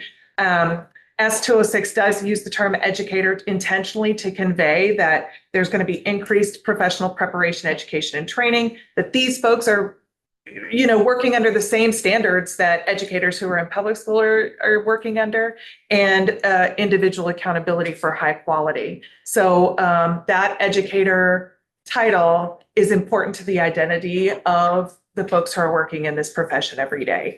And so that was part of their Sunrise request, and that's something that OPR supports honoring for this workforce.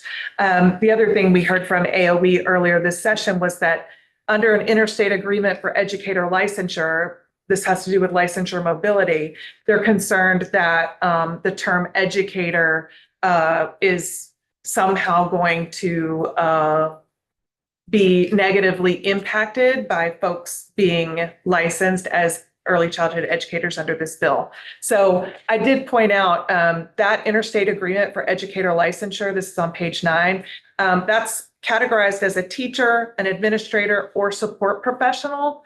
And member jurisdictions can recognize additional categories of licensure that aren't addressed in that interstate agreement.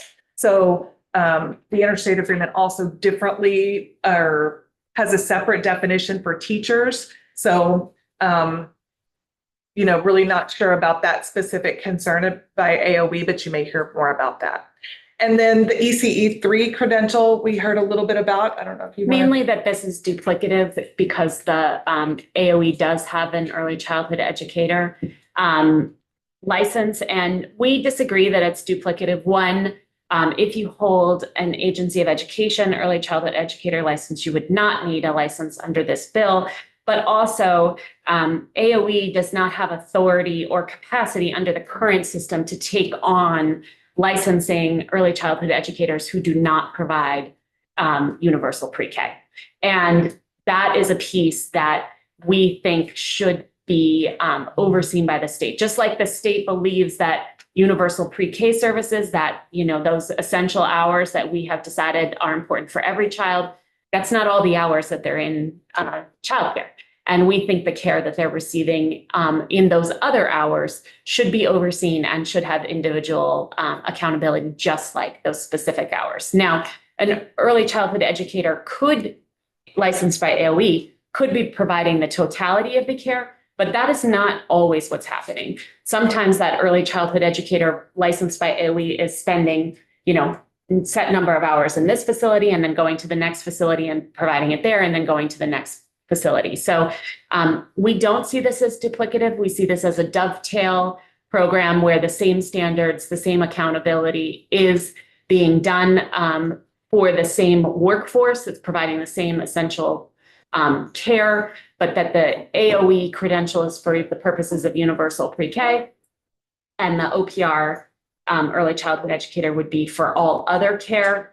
And again, just like we will have to work closely with CDD, we will have to work with the Agency of Education to make it clear which credential people need to provide which type of services. And I think that is, while I don't want to say easy to accomplish, I think that is possible to accomplish. And I think that's an important piece of this bill, is that we have the executive officer for this profession and the board to help individuals navigate this. Also, we will have a strong application system so it can be clear to the applicant, are you seeking to provide universal pre-K? You need to go to AOE. If you're not providing universal pre-K, you're in the right place. This bill also has disclosures, a disclosure requirement to all families, which is not a requirement now of childcare facilities, where to make complaints about which type of conduct and who's licensed in the facility. So let's just say Lauren Hibbert Childcare Center, I provide universal pre-K. I would tell families who is providing universal pre-K, that they're licensed with the Agency of Education, who's providing the remaining care and at which level, and that if you're concerned about their care, how to complain to OPR, and then also if you're concerned about the facility, how to complain to CDD. So a lot more disclosure to families about who is the state, who from the state is participating in this system of care for your child. Would you envision, because I mean, I would think that CDD would want to know if there's been complaints about specific staff persons, you know, so that they, and you mentioned earlier on, you know, doing joint investigations and, you know, joint fact finding and things like that. I'm curious, you know, so I'm hearing you say that if somebody has a professional teacher's license from AOE, they're not required to get any kind of certification. Is the same true for an ECE 3? With AOE, it's not reciprocal, I'm presuming. No, it's not reciprocal. I knew the answer to that question, I think, but just thought I would ask. I knew that you were being reciprocal, but I wasn't sure that the same was going to hold true. No, and that, you know, I don't want to get into the politics of that, and that's AOE's decision, and that's this body's decision. But we think that it's unnecessary to have duplicate licenses as much as possible. And we do have duplicate licenses now with the Agency of Education, for instance, and a lot of times, unfortunately, it has to do a lot with teacher retirement, that duplicate license. So we license all social workers in the state. And then if you want to be a school social worker, you also have a school social worker license. This causes a ton of frustration among school social workers in the state. But I believe my understanding, and I've been talking about this for a long time with the agency, is that is because of retirement. One of the, no, I was going to say Representative Bishop, and then we need to move on to the next witness. A question, there are in the Senate bill, there's some proposed fees. Was that something that your office was involved in proposing? Yes. So question, my wife is a second grade teacher. And so it struck me that this was more frequent and perhaps more expensive than what I believe my wife has done as a professional. And quick Google search, I'll caveat that it was a quick Google search. It appears that after your initial 3 years, you're a level 2 teacher and you renew every 5 years at a cost of $300. I think it was. This is 2 years at $275, the equivalent in EC3 bachelor's degree. So it's quite a bit more expensive and more frequent. Can you tell me what might have been behind So that? the frequency is, we think that it's appropriate to check in with professionals every 2 years. That is sort of the national model. I don't know why the Agency of Education has chosen every 4 or 5. It depends on which level you are. Yep. But we renew our credentials every 2 years. And in large part, that's because we think it's appropriate to check in to make sure that people are doing continuing education, that we know people's criminal contacts, that we ensure that people are paying taxes, child support, et cetera. So we have a responsibility to ensure competency. We think 2 years, and this is the national model, is the appropriate check-in. The fees is our estimation of what the program will cost based on the number of licensees that we can anticipate and the cost of the program. AOE's fees, to my knowledge, there's a couple of things happening. One, they have not been adjusted or requested to be adjusted for many years under this administration. I'm not sure if they cover the cost of the program or not. Helpful. But ours are required to cover the cost of the program. So our fees have to support our program, and we are special fund only. We don't receive general fund. That is very different than the Agency of Education.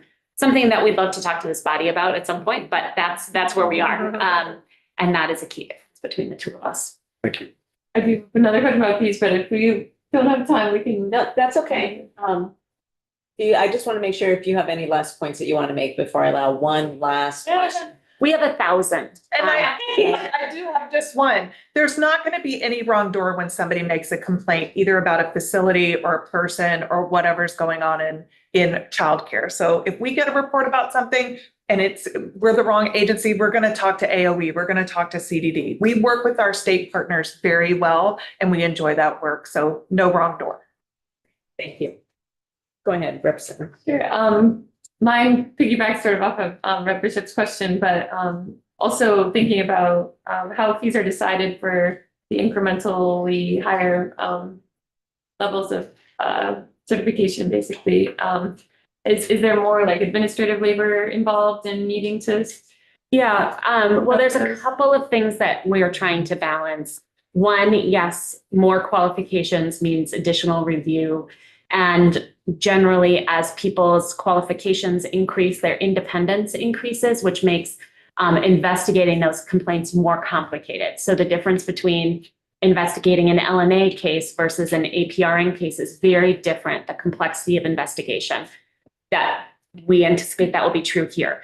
The other thing is we do try to take some equity considerations in mind. An early childhood educator 3 is making a very different salary than early childhood educator 1. And so we're trying to make sure that where we can, the fees are in somewhat relational to the salaries. Yeah, I think that was my question, trying to understand the rationale behind calculating what's required of the operations of doing the work that you do for licensure versus what is more consideration of somebody's ability to pay. And yeah, I'm going to the website, I see different professions having, like dentists, I guess, for example, having much higher than others. And so even though I think that is reasonable, I also am concerned about charging fees for the just because somebody could pay versus like the required, operations involved. So if I can, I'm going to use dentists as an example. The dental board needs to cover the costs of their entire regulation for everybody who works in dentistry. That's oral surgeons to dental assistants. So we know the bucket of money that the dental board needs to cover, and we know the number of licensees in each category. And what we try to do is make sure that the fees are respectful and responsive to people's salary and income. So a dental assistant, we know we have, let's just say 100 of those, and we know we have 200 dentists, and we need to divide the money. We know how much money we need to generate. We look at how much revenue we need to get from the dentists and how much revenue we need to get from the dental assistants. And of course, the hygienists are in there too. I almost had a slip. So we're trying to figure out, okay, this is the whole pie. How much should the dentist cover? How much should the assistants cover? How much should the hygienist cover? And then how does that break down? It's not an exact science. We try really hard to make it equitable. We are also doing a fee study, which I'm sure this committee will hear more about, where we want to look at fees on whole. And we also want to talk about this concept of the special fund only and covering this really important public protection need only with special fund fee generated revenue, because we are somewhat unique in the state that we do that. And that means that the cost of that oversight is only on licensees, but it's a benefit to all. Maybe that's appropriate. That's a conversation we want to have. But it does mean that fee licenses have to be high enough to cover the activity. Thank you. Yeah. All right. Thank you both so much. Thank you. Yeah. Look forward to coming back. I was going to Thank you say, very I'm sure much. that you will be back. Thanks very much. Follow-up question. Yes, and also here.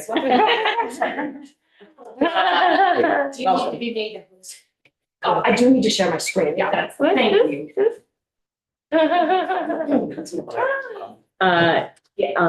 Yeah, like. Yeah. 2 seconds. Run, Dan, run. Good afternoon. I have a quick question for you. I was doing a preview of your testimony, and the slide part where you provide the link requires permission. Oh. Did you click on it? Because I did click on it and I requested permission, but I just is doing an I apologize for that. And let me just see if Might want to take off the permission if you expect people to. maybe someone who is listening behind the scenes can take care of it so I don't. Okay, slow that down. sounds good. How would that be? Sounds perfect. I will, just give me a second here to get a little organized here. I see if the screen share works before we dive in.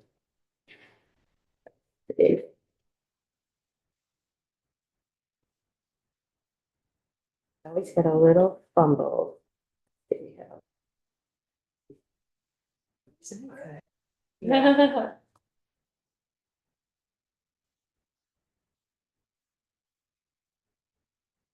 Did not work.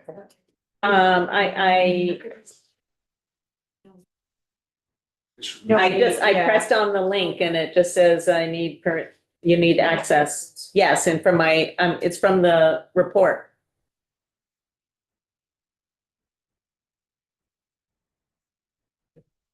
You want to highlight your report? And then share. So just disregard that whole little thing back there. Okay. Hopefully you want to put it on. Because it's a Google, it automatically goes to my Google account. Yeah, me too. Does that. Okay, felt good. From current slide. How are we? Hooray. There you go. So I know this is a lot. So good afternoon for the record. I'm Sharon Harrington, the Executive Director for the Vermont Association for the Education of Young Children, which is a mouthful. So Vermont AUIC. And I've heard us referenced as the association, and that is correct. And so we have a few slides to share, and I did submit our testimony. And based on your questions, I might not be answering the things that you are wondering about. We were trying to anticipate that. So I will share that I'm happy to come back. We know this is complex. So I appreciate that this committee is so well grounded in early childhood education and understands the complexity. And so my goal today is to outline what this bill does, who it applies to, and why the early childhood educator workforce is asking for it. And in a moment, I'm going to introduce my colleague here, Susan Titterton, who's been directly connected to the project and probably can provide some of the context that you've been asking questions about. But because I'm new to this committee and new to some of you folks, so I thought I'd take a minute and just let you know who I am, because that might help us as we have future conversations. So I've been in early childhood education for the past 25 years. And, for those of you who are much younger than I am, this won't make a lot of sense. But when I was in high school, I wanted to be a nursery school teacher, which in our world now, that would be an early childhood educator. But I had no idea how to do that. So I didn't come from a family who had pursued higher education. I joined the workforce, and it wasn't until much, much later in my life that I found my way back. So when I started in early childhood, I began by doing literacy visits with family childcare programs in Bennington County. And, I would go into programs and I'd provide them books, and then I would model, literacy skills. And that was sort of where I started, the desire to have a more connection to this career. So from there, I worked 8 years in an accredited center-based childcare program in Arlington. I'm dropping towns because I know people are curious, like, who does she belong to? I live in Rutland now, so I'm moving up the state. So far, Rutland's the first one you hit on this house. So I'm moving up the state. But when I took that position in that center, my experience was as a mom. I came as a parent of 2 thriving young children. I had done a lot of volunteer work. And I thought that I understood what early childhood education in a childcare program would be. And I understood pretty quickly that when you show up every day to work with 10 or 12 2-year-olds from diverse backgrounds and, various developmental stages and different family structures. I worked with unhoused families, families providing foster care. and then children with lots of different special needs, whether it's speech and language pathology, physical disabilities, special health needs. Helped me realize that I didn't have the experience or knowledge of trauma-informed care or special education needs of young children, and I was struggling. And I understood, I really clearly understood the needs of my own children, but I did not understand the needs of all the children that I was interacting with on a daily basis. And so that's a little bit about why I'm so passionate about this bill, because I realized to do best for children, I needed to be prepared. And in turn, as an educator, that also made me feel more competent and qualified to provide what children needed. So that's a little bit of my history. And so once I figured that out, I started navigating the existing professional development system. And I was taking workshops and courses, and I did that for many years. And so after a number of years, I did a prior learning assessment. So I earned 30 credits for my experience in my role. And what I didn't know, and I know now, is that I could have saved a lot of money and a lot of time and been better prepared if I'd had a streamlined career pathway.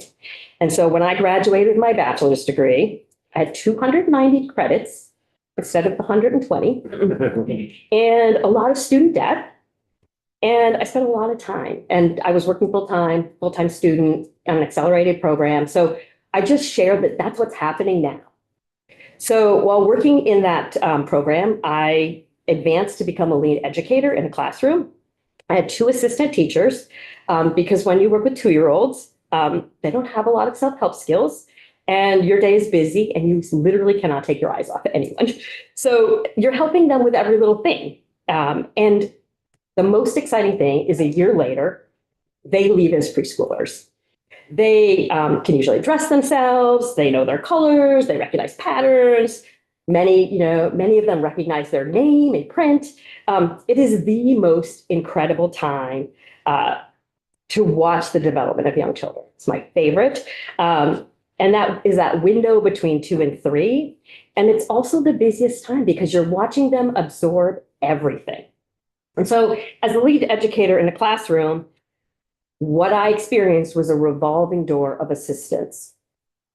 They would think this was the right place for them. They would come in without any preparation, and it's hard and it's complicated, and it's not helpful for young children to have a different caregiver in their life on every other week or every other month.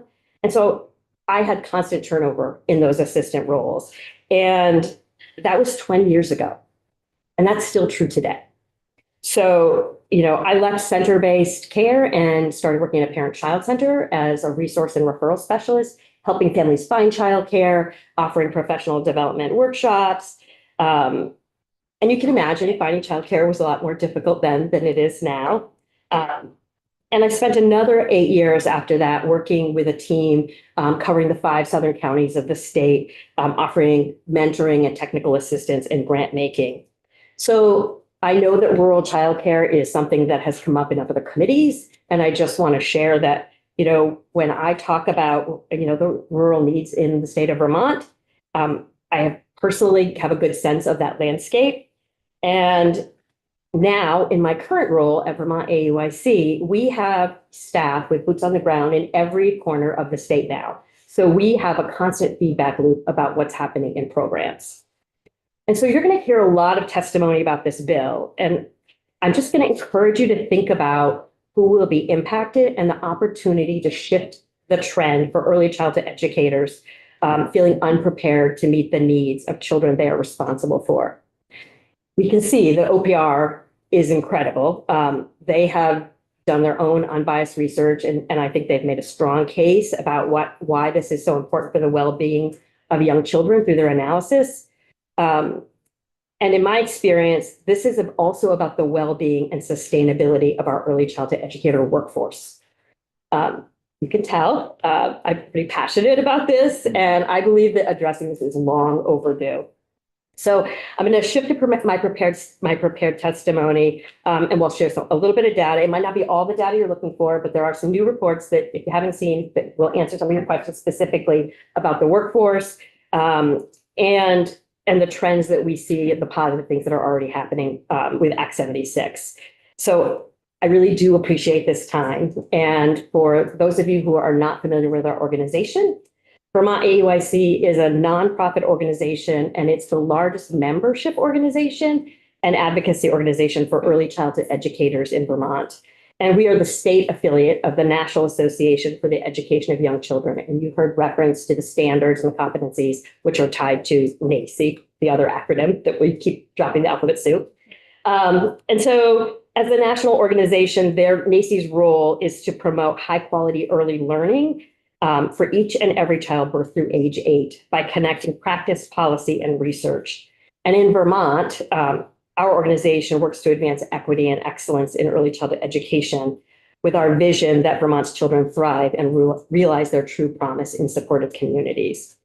And I need to give a shout out to the Child Development Division. We partner closely with the Child Development Division to provide a wide array of programs and services for early childhood educators and programs. And these are the resources that are foundational to our system's readiness for professional recognition. Vermont AUIC for the last several years has been laser focused on recruiting and retaining our workforce that educates our youngest children. And, we can say that these resources are working. So because of that, Vermont AUIC supports this legislation because it strengthens our early childhood educator workforce, and because it's what the workforce itself has helped to design. When early childhood educators feel recognized, valued, and treated with the respect that they have been seeking, then this feels one of the reasons why they really are supportive of this bill. So, I just want to say that as our state's largest membership organization, our role is to elevate their voices. This bill reflects their voices, and we believe that if we're serious about growing our workforce, we should start listening to the people who are doing the work. And so I'm going to turn it over to my colleague, Susan, who will share the workforce engagement leading up to this moment and the national context. Thank you. For the record, I'm Susan Titterton, project coordinator of this workforce-led initiative, which we've been calling Advancing Early Childhood Education as a Profession. The work started a number of years ago when a task force of Vermont early childhood educators was formed, and they were considering how to save and strengthen that workforce. Educators were leaving the field, career pathways were unclear, coursework didn't necessarily lead to degrees, and qualification requirements were inconsistent. Since the beginning, Vermont AUIC has supported this effort to make recommendations for what the design of a profession could look like, both for the workforce as well as for children and for families in our state. So in my role as coordinator, I worked with the task force, and I also was really making sure we were engaging enough of the workforce members to have a credible sample size. And I can talk with you a little bit about that if that's something you'd like to know more about. And that we had educators from all roles and all kinds of settings and all parts of the state. So we really worked hard to be inclusive and bring people in. The task force recommendations for the profession were created through a consensus process. And that meant gathering input from this large sample of educators that we were engaging. Over the years of that work, we published 4 consensus reports. They were very detailed and brought all that input together. We shared them broadly with the field as well as with partner stakeholders, and they all are available on Vermont AUIC's website. So we really did the work, but then said, this is what we learned, this is what we heard, what do you think? And these showed a high level of agreement with different pieces that we were bringing out to the workforce, which ranged from 89 to 98% agreement with these different components, professional identity, the 3 designations, and so forth. In total, our records were that over 1,000 educators engaged with us over the course of these 4 consensus cycles. They provided input, and that helped to shape the recommendations. And many more, as you've heard participated once OPR began their sunrise review process and as well in this legislative process that's been going on. So I believe that we have shown broad sustained support for this ECE profession bill among the early education workforce. And I'd be happy to take more questions on that, but maybe I'll finish the 3 slides that I'm going to talk about and love to hear some of those questions you had for OPR and may be helpful with those. In terms of the national context, Vermont is regarded as a leader by our national colleagues. And I think in part that's because we ensured that the workforce was very engaged in this, in shaping policies that would impact them. Our grassroots approach, as far as I know, is unique in honoring the voice of the workforce. In that larger context, as you heard a bit, our work in Vermont is happening in parallel with what's happening at the national level. The framework of the bill comes from the Commission on Professional Excellence in Early Childhood Education that has 27 representatives. 16 of them are from early childhood organizations, including the National Association for the Education of Young Children. This is all the nationals, right? The National Association for Family Childcare, the National Association for Early Childhood Teacher Educators, and the National Education Association. And I want to add that just recently, we have a Vermonter on the commission, and that's Becky Millard, who's the director of Northern Lights at CCD. In addition to those organizational voices on this national commission, there are 11 early childhood educators, various states and settings, to ensure that their voice is part of that national work. So Vermont is not alone, as you've heard a bit about this. Other states are making major strides towards this national idea of a national profession.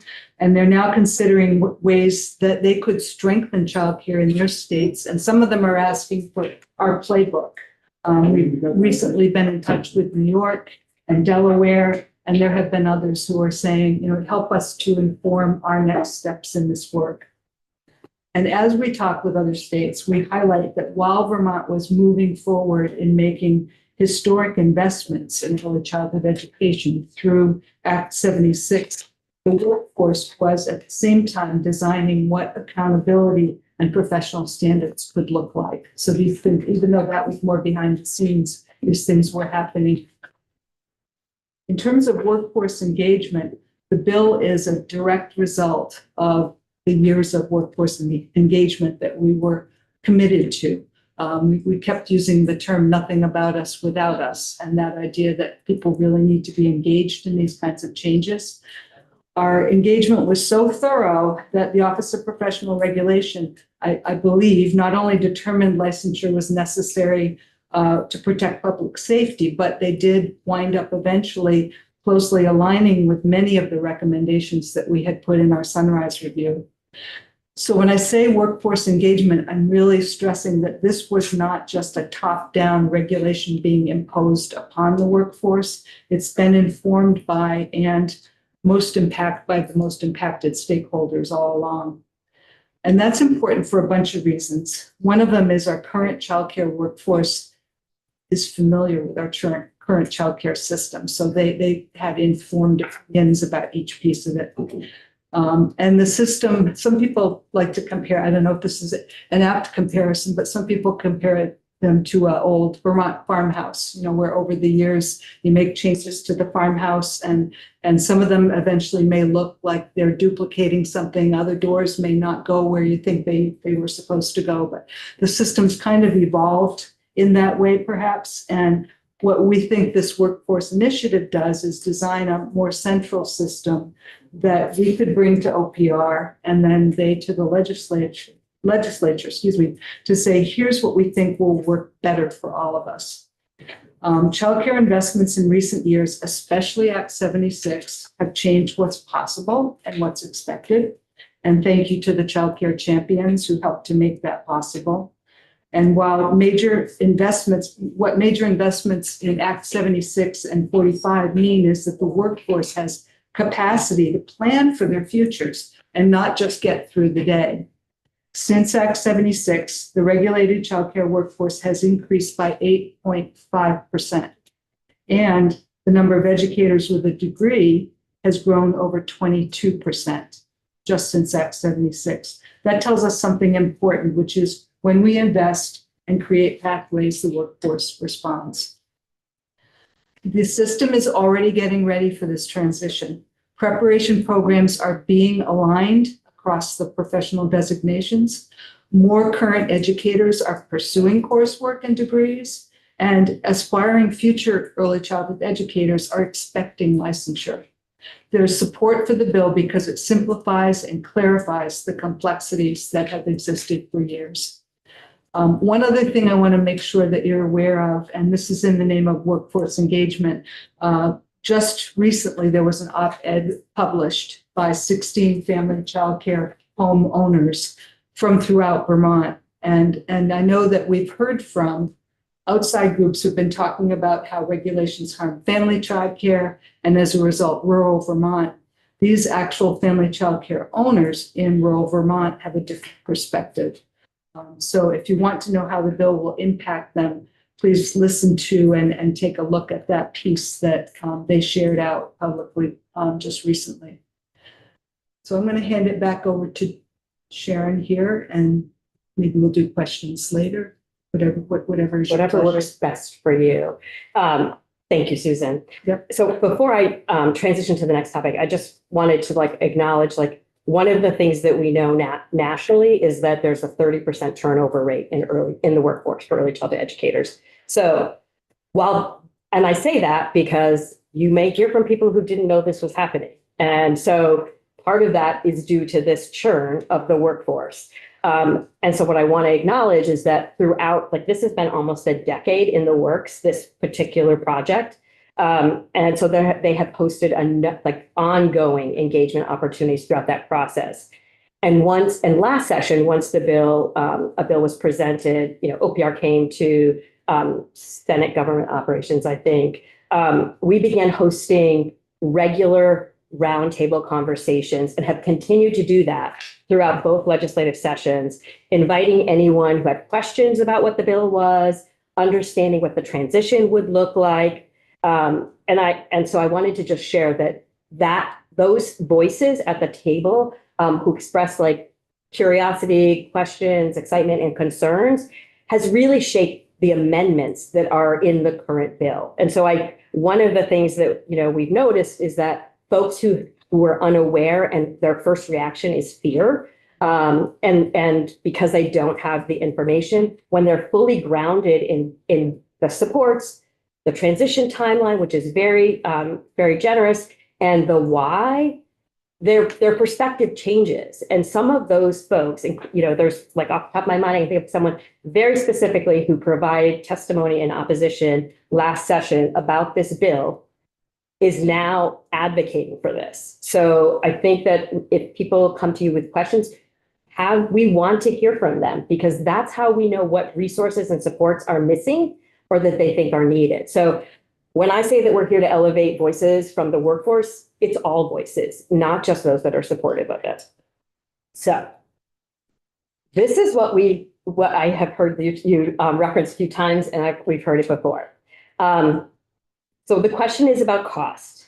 And I know that's a concern for this committee. And what I want to acknowledge is what this bill does is streamline, which we believe ultimately will reduce costs. Things are expensive in Vermont. We know that. And costs are continuing to rise across the board. And childcare is not immune to that. But S206 is not a mechanism for raising costs. And it doesn't set the stage for raised costs immediately. So we would not get behind this bill if we thought the costs would create harm for our workforce, or for the Vermont families in the communities that they serve. Act 76 already fundamentally changed and stabilized the financial picture for childcare. And so as we move towards the true cost of care, and what we know is the ECE 1, 2, and 3, that are the designations that OPR has referenced, was built into the Vermont cost of care modeling commissioned by the RAND Corporation. And so it's already been planted into the system. And so we, are incredibly grateful for the investment of Act 76 and its impact.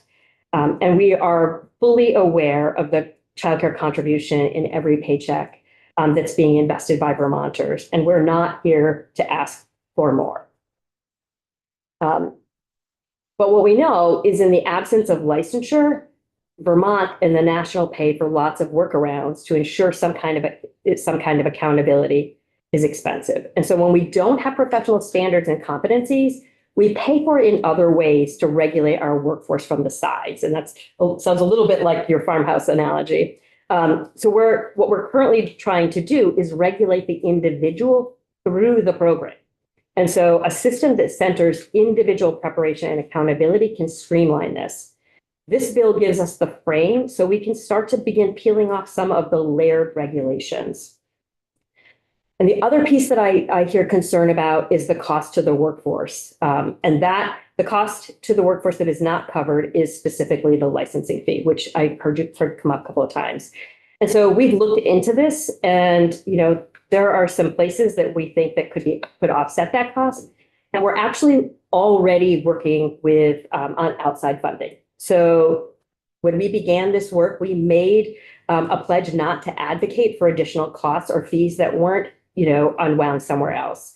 And so our assessment is that the cost of renewing a license every 2 years, will eventually be offset through wage increases that have already happened through Act 76, because what we talked about is, wages are already going up since Act 76 happened, resource allocation and potential philanthropy. So Act 76 investments and improved funding streams have already increased compensation for family childcare homes and many center-based programs. And Vermont, and that's the thing that we don't mention often, I think, is that wasn't mandated. Like, that was not a requirement of Act 76 to raise wages, but it's happening. Vermont has robust financial supports to help educators, early childhood educators, pay for their qualifications. Cost-free education leads to better wages. Included in my testimony, there's a link to our Teach Impact Report, which is a scholarship model that actually has specific data about wage increases. And unlike me, we're not going to have folks who are paying for lots and lots of courses that aren't going to stack transfer or lead to a degree. The other thing that we've heard from administrators of programs is that center directors tell us that navigating the qualifications of job applicants and training new staff is requiring a tremendous amount of their time and investment. And a new system of licensure frees up that administrative overhead and reduces staff turnover. And that is so valuable that we've had directors multiple times say, and in testimony, that they would cover those licensing fees for their staff because they feel it's going to be that impactful for them and their program. And then Vermont AUIC is already in conversations with multiple philanthropic partners about covering some of the costs for the initial licensing fee for the workforce as we transition into this new system. We have a couple of questions. Sure. I'm going to ask mine first. Just So I'm just wondering if when you're, I'm having a hard time really understanding how it does not set the stage for raising costs in the future, rising costs in the future. Maybe not necessarily around the licensing, although that's a cost, it's over $1 million being estimated.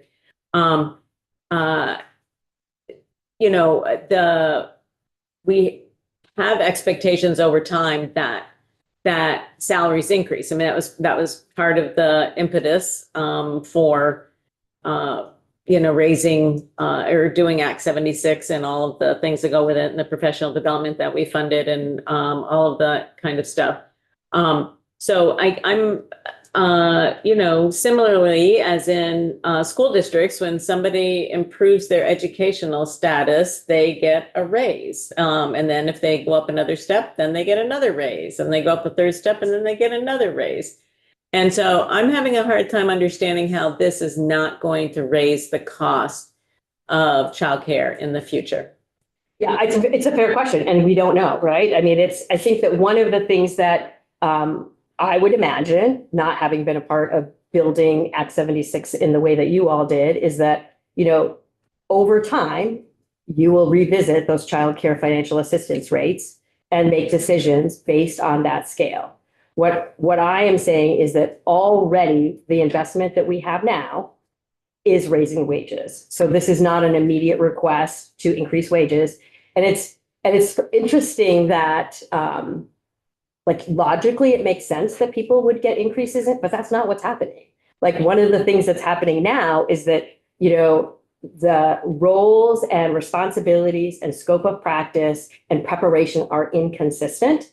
And so that is another piece of the program administration complexity is if you're constantly hiring new staff, investing in training new staff, and having not being able to open classrooms because you don't have adequate staff, we believe this is going to grow the workforce. And so that is like, it's the pillars of Act 76 is the affordability for families and through CCFAP, stabilizing the childcare program. But if we don't grow that workforce, all of that investment is in jeopardy. So like there's multiple pieces that are connected to the financial pieces, but I think that, for example, one of the things that we know is that the childcare regulations are dense. And I am not an expert on the childcare regulations, but I know that there are, for example, 2 sets of regulations for family childcare. If there were aligned qualifications, you could probably reduce the administration of 2 sets of regulations, and it would streamline the licensing visits. I can't speak for CDD, like these are just like, that's part of the untangling. And what I'm saying is that this isn't coming with a request for additional investment for wages, because right now we're looking for accountability for that investment that you've already made. I think that there are probably few industries that are showing growth in their workforce and increase in qualifications. And that's directly related to the investment that's already been made. So I just think that it's like, will costs for childcare go up? Of course, because like every other business, costs are going to go up. I mean, we're thinking about, those are businesses that need to be sustainable. But I don't think that this is the thing that is going to drive costs up, because you're going to be able to, through that transition period, the 2 years to stand up the profession, untangle some of those regulations. Your administrators are going to have more capacity. They're going to be able to focus on quality and all of the efficiencies and stable up their program. So, and what we know is nationally, this is one of the, if not the lowest paid professions, or one of the most important professions. And so this is not a Vermont problem. This is a national problem. And I'm not seeing any quick solutions currently, but every state is advocating for further investment, and compensation is a part of that. So I think that it's that's just the way it is in our country. And sad to say that, someone who is working with 2-year-olds for, shaping them in the way that I, was describing, and I was making 25 cents above minimum wage to do that. So yes. I just take issue with it does not set the stage for raising costs in the future. I think that's I have a disagreement with that. Okay, and and maybe it could be said differently, but I think that the point is we have heard folks say this bill is intentionally designed to increase the cost of childcare. And I'm saying that is not our intention. So I think that's we could phrase it differently, and I'd love your guidance on that, but that's really it's a little myth busting, I guess. Representative Bishop. My question was along the same lines, so I guess I'll just make an observation and echo that concern. I think that's just a natural result of what will happen as people's qualifications increase. There's a fair expectation that with increased qualifications, they'll receive a higher wage. In fact, in the submitted testimony, the second bullet point talks about the financial supports available to pay for qualifications. And it says cost-free education that leads to better wages. Yes, and they deserve that for sure. Yeah, and I think there is a natural increase year over year for products, services, et cetera. I'm having a hard time seeing how this wouldn't amplify that increase, and how that gets paid for is a challenge. And what I can say, something that I, have shared in the past in conversations is that we have a lot of people, and I have that report that I can share with you, the number, I quickly tried to look while you were taking testimony, like 65%-ish of folks who are already qualified in those 3 designations in the most recent workforce report. And those people are showing up every day, and their average wage is $18 an hour. So I just want to say, like, if we want to recruit people who are committed to staying in this profession, like, this is a way to begin that process. And so I'm looking to, the part of this work has been like future facing. Like, a lot of the work that Susan did with the task force was like, it was theoretical. It was like, what if you could have what you think that Vermont needs for young children and early childhood educators, what might that be? And, you know, and then there's this long transition period. And I think that who knows what will happen? I mean, it's just really unfortunate that we are exactly where we were 20 years ago when I was in a classroom and watching people churn in and out. You know, in 1 year, I think I must have had 6 assistants in one child's 1 year.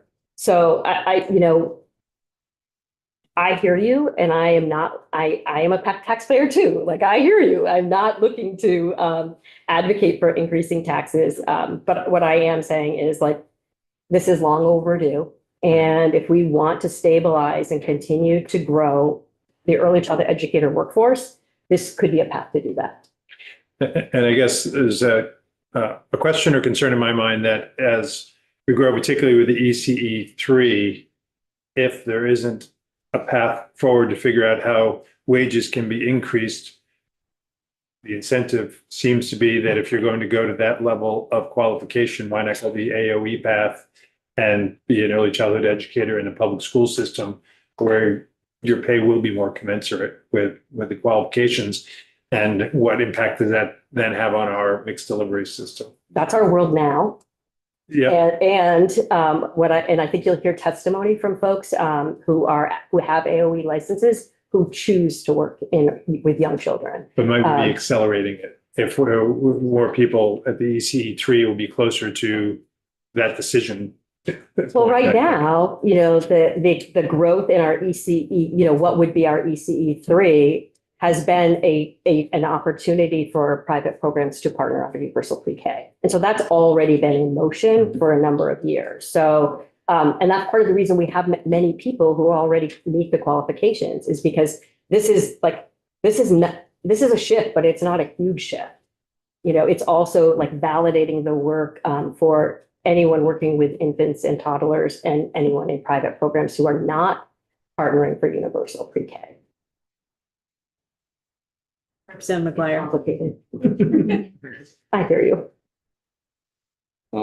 Thank you. Just kind of on the same thing, because credentialing reform will not within itself stabilize the workforce unless it's somehow paired with a compensation strategy.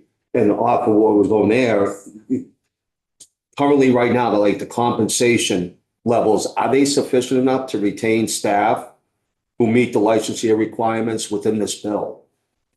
You know, I guess that's a to be determined. I think that what we know is that those who have qualifications tend to stay because they made the commitment and the choice to become qualified. And so what we see and what we've heard in testimony is that those folks who have chosen this as a career and have gone to earn their associate's degree or their bachelor's degree tend to stay because they've made a career choice versus I'm taking a job because I can get in and it doesn't matter if I have any qualifications.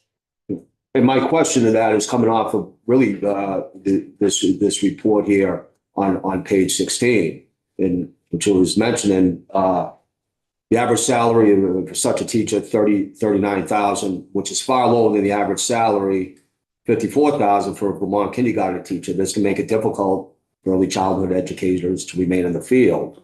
Therefore, being able to pair the certification with the compensation strategy, you're going to get a better outcome in regards for retention. And then you take a peek and recognize now with the language within this bill, certification, is the compensation sufficient at this time in regards to what the licensure is and to be determined can be very precarious. Yeah, I hear you. I hear you. And I think that, you know, that workforce report that I'll make sure I submit after, and there's a new workforce report that will be, that's in the process right now. That's a wage and benefits report that will be released in the summer.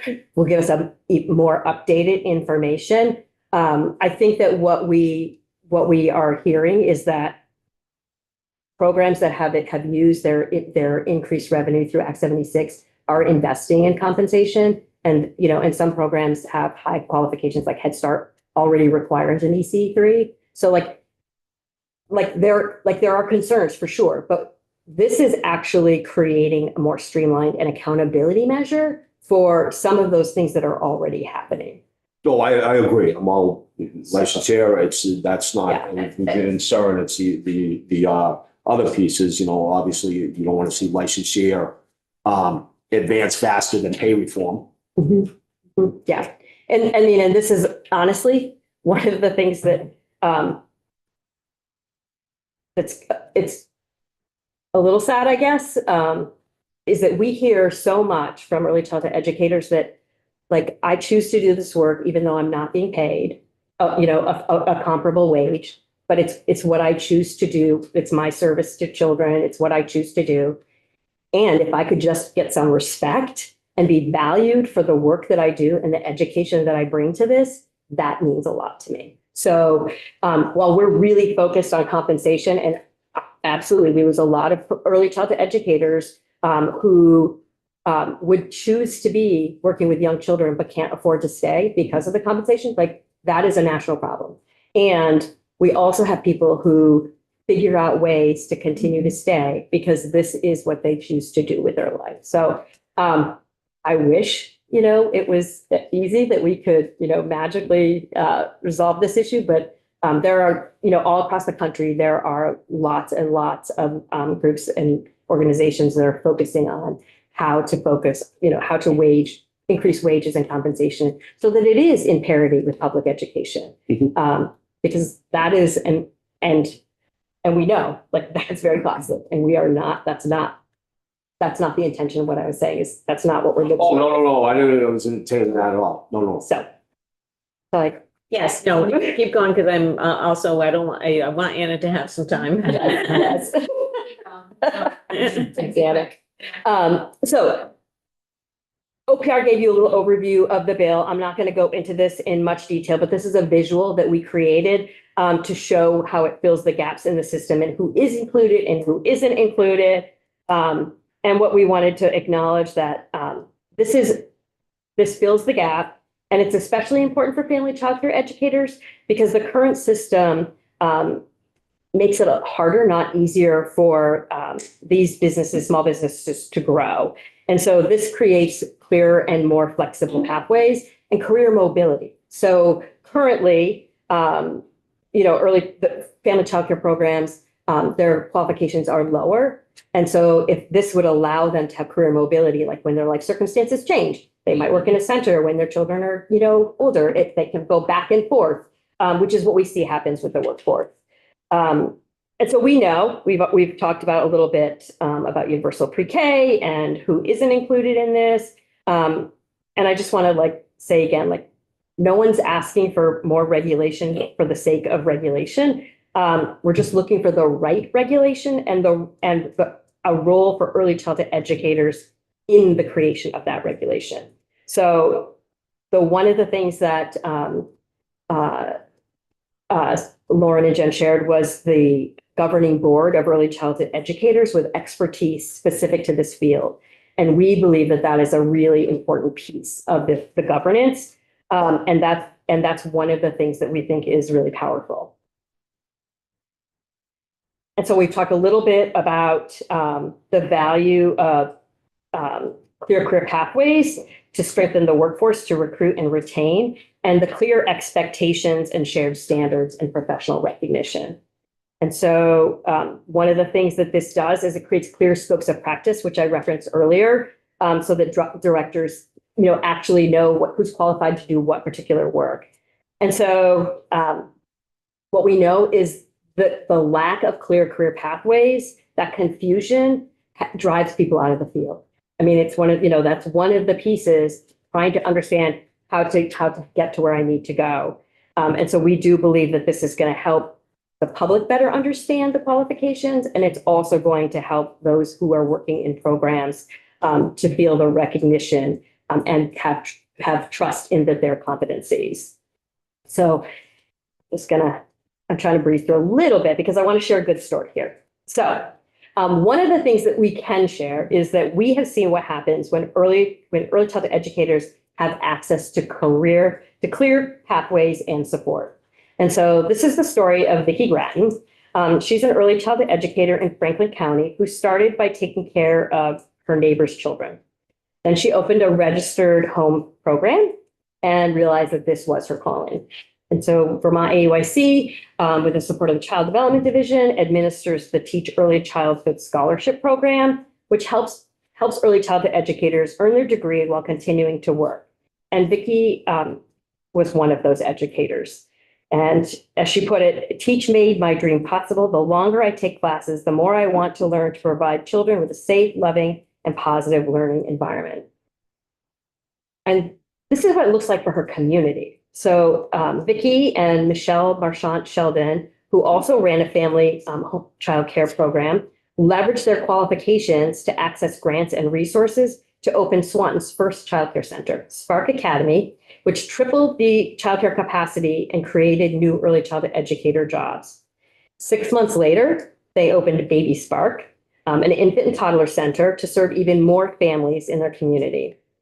And, you know, we've talked about, you know, why this is especially important for rural communities, because family childcare is often their sole source of care. So the amendments that are included in the current version of the bill, you know, have been created to accommodate small businesses to have access to flexible pathways so that they can grow. And so that's the kind of growth that we anticipate could happen. It's based on, you know, the historically under-resourced family child care and center-based programs.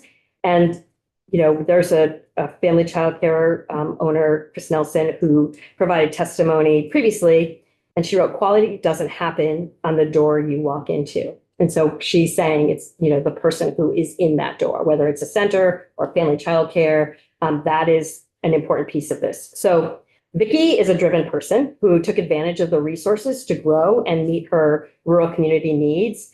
And licensure makes what she did accessible, so more early childhood educators can grow their programs and respond to community needs and strengthen the childcare system. Another good story that shows about the future of our workforce is young Vermonters. We obviously want to keep them here. And they're excited to join a recognized profession, and they're earning their qualifications now. So growing our early childhood educator workforce has been on this legislature's mind for a long time. The COVID shutdown made it clear to everyone how essential this workforce is to our state's overall workforce, business health, and economy. So the legislature had this brilliant idea to fund a pilot program, which has, you know, was a great learning opportunity. Launching a pilot program during COVID was not the best time, but we did learn a lot from that project that actually shaped the youth apprenticeship model, which is happening now in many career and technical education centers across the state. And so that program has more than tripled since its pilot year.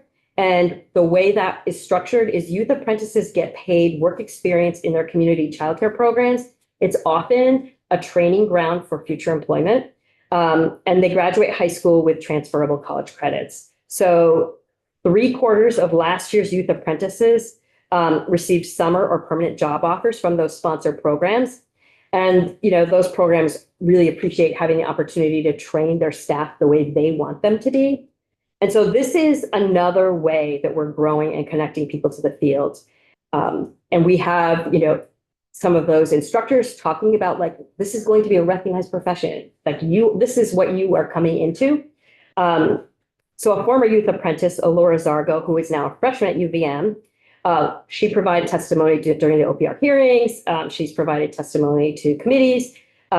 Last year, in her senior year of high school, she testified, "I'm graduating high school for ECE1 licensure. Licensure creates a pathway for students like me to envision a lifelong career in early childhood education." So our future workforce is there. This is just, the youth apprenticeship is one pathway. And so when we create these clear pathways and people enter, they can continue to move forward. And I've mentioned this a couple of times, that we believe that the investment has already been made through Act 76. And it does require accountability and transparency and clear standards for those qualifications. I'm not going to go into all the details, but I'm happy to but it's in the written testimony. But the thing, what happened in Vermont that's unique, as Susan said, is that it's been workforce led. And the reason that we are ready for this is because the resources and supports are already in place. And the culture from 10 years ago, where, I'm just going to do the minimum thing to just be able to keep my job, has now turned into, I value my education and what this is, the opportunities it brings to me. So the workforce is already moving in this direction. And so the question is, how are we going to support them to do so? I am a career changer. I went through that prior learning assessment through CCV as a first generation college student. And what we know is that support to overcome obstacles, financial, time, fear of not belonging, those are some of the barriers. And that's where Vermont has excelled. We have invested in those resources. We have an emphasis on mentoring, and what we see is it's working. We have had 22% increase in individuals with degrees, and we are continuing to support early childhood educators who deserve pathways that honor what they know. I think that OPR covered a little bit about, and it's in my testimony, about what the research shows about children's outcomes. And so what we think about this is we know that a stable, high qualified early childcare system with qualified educators supports families' ability to work, reduces stress, and it improves those long-term outcomes for children. So here's a little bit of the data that I was referencing. I won't read it all, but you have it there. You can read it at your leisure. One of the things I will point out, though, is that Teach Impact report will illustrate that half of those recipients were first-generation college students representing all 14 Vermont counties. And what you see is that wages increased in relationship to that. And so that is the investment that programs are making to retain their qualified staff.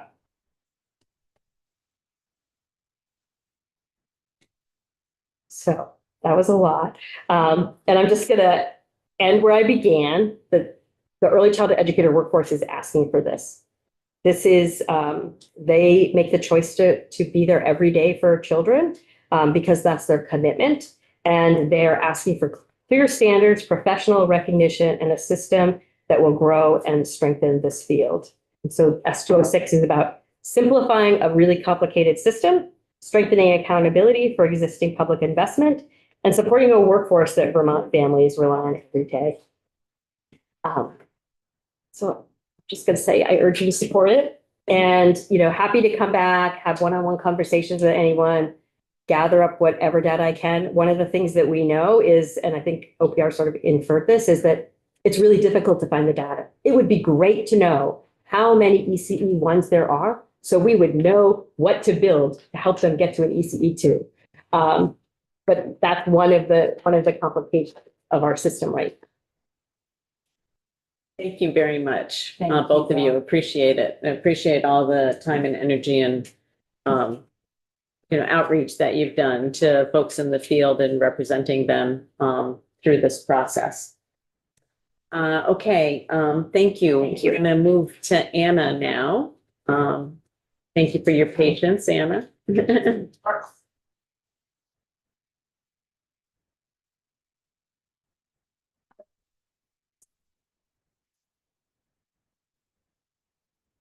Do you all have a hard stop at 4? Should I? 4:15. And certainly if you're not able to finish, we can ask you to come back too. Okay, not a worry.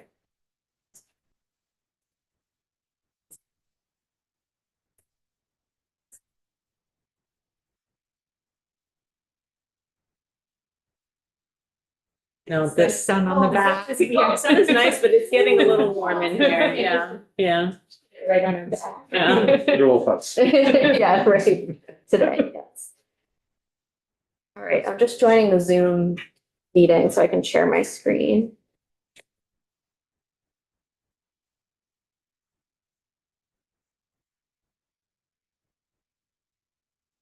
You see me in the waiting room? Okay, awesome.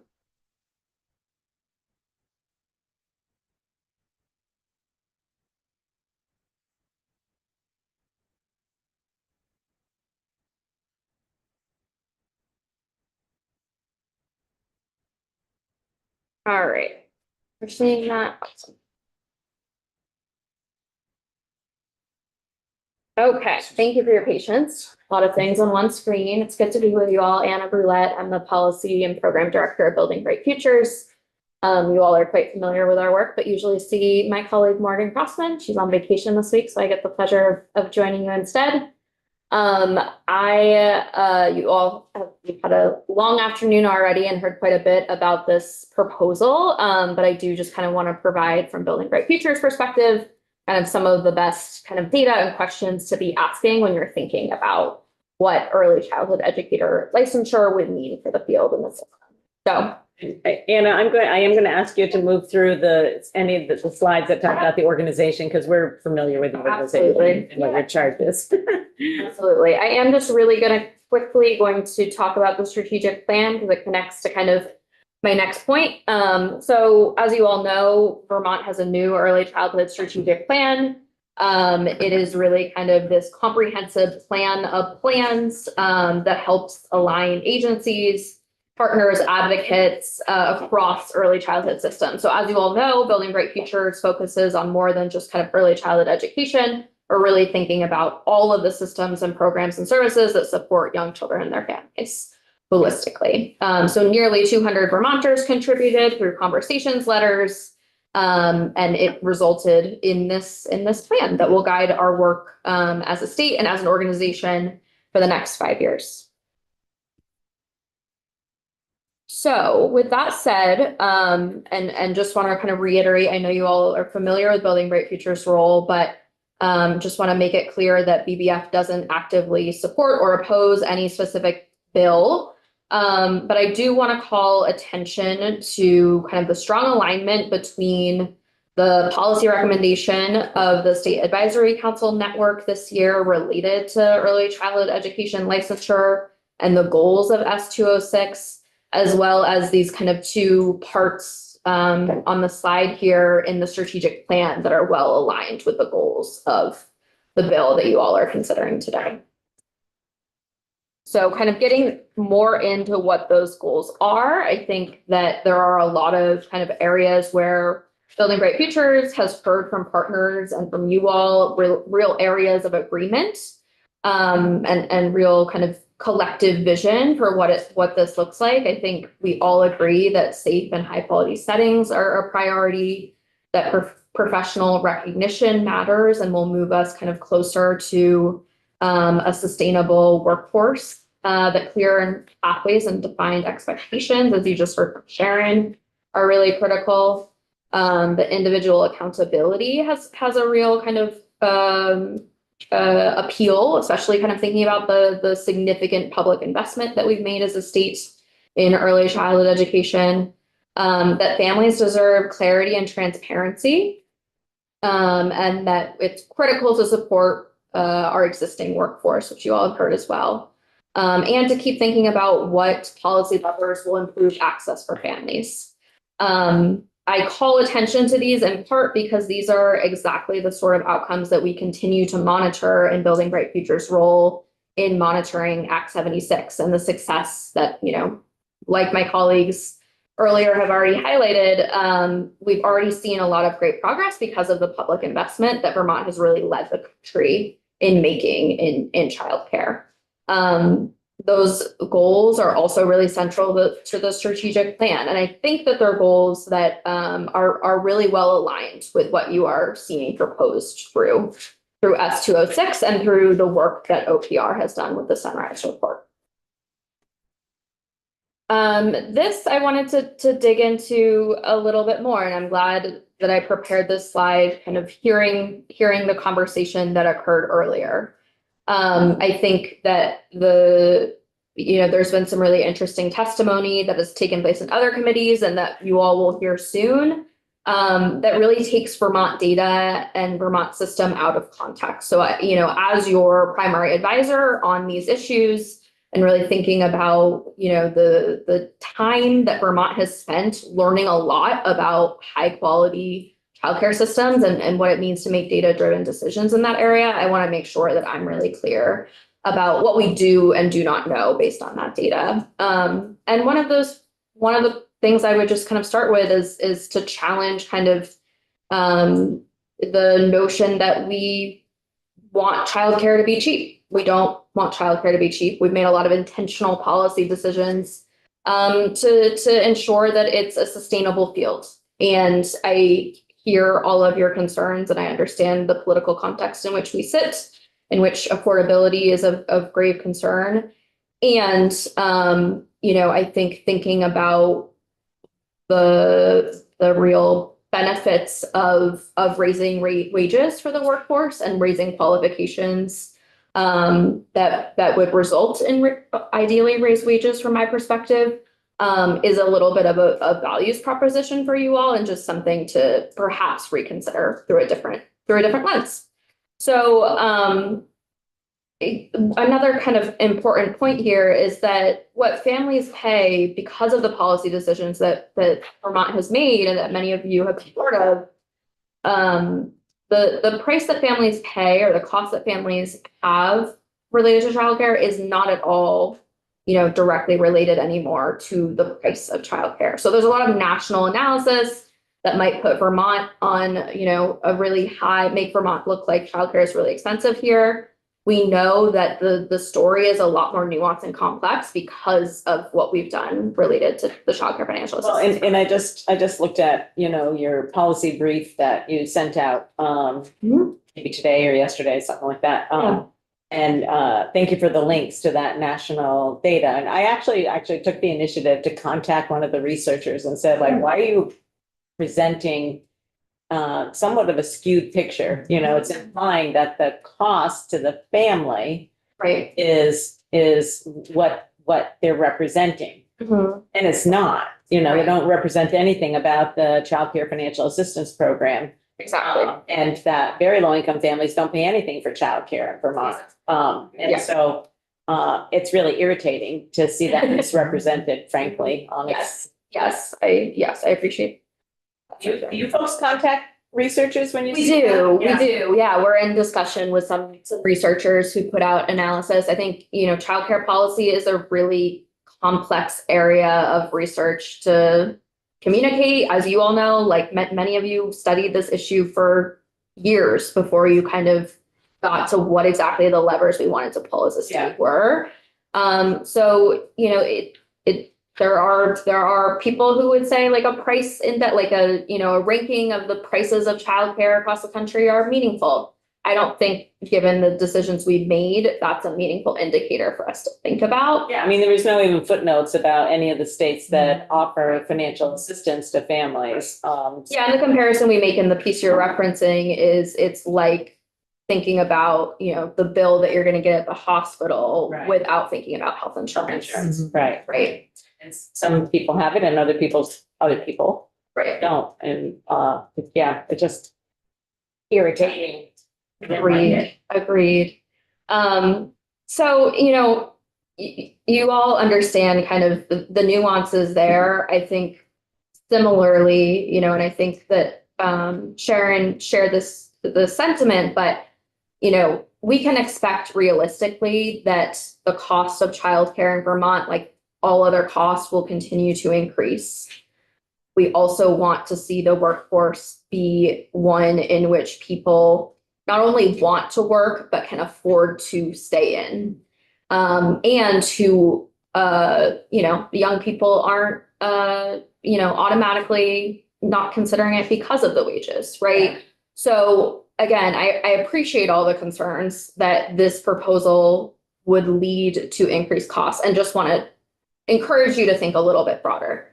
I think that we are. I mean, we recognize and have supported increases in wages for this Yeah. workforce. And Right. so, and the data shows that, and the data shows the investments that are being made are actually doing that. I just think we also need to think about timing, Yes. of some things. And, I think that, the other thing that I think, everybody in the room probably knows is that the childcare contribution is not paying the full boat, and we are increasingly calling upon the general fund is being an increasing source of assistance, especially as, the federal stuff is, not moving in the direction that we would like to see it move. So, while, I think people might want to say, would we like to be seeing all of these things happen?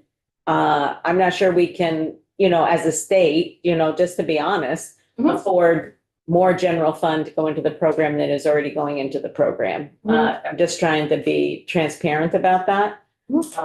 And, just, we do reflect that it's a broader conversation and that these things sort of stack on one another. And definitely what we're able to contribute makes a difference for what families are able to pay. And also, I'm just not seeing the state able to contribute more, particularly since we made it an entitlement program a couple of years ago. Right. So I think, there's a lot to unpack in there, I guess, is what I'm Indeed. saying. Yes, yes. Yeah, so just kind of moving through this slide a little bit more, and also want to call attention to kind of, again, recent testimony that's occurred in other committees and that you all will hear. Really want to encourage you to question kind of this term of childcare freedom, and if any sort of data that suggests that Vermont's regulations related to childcare, which really support, again, child and family safety, make it a less, kind of free market related to childcare. Those aren't terms that the partners that Vermont has established in terms of policy experts, research on early childhood education. Those are not terms that our partners use. And as you all know, we really think about family access, family affordability, and quality. And that quality, kind of getting to this last point, is really, childcare is expensive because it's relationship-driven work. We know that the interactions that occur between children and caregivers and educators and programs, the quality of those interactions, their warmth, their responsiveness, whether or not they're developmentally appropriate, that is the heart of quality. So, this proposal is really thinking critically about the qualifications of the individual that is having those interactions with children.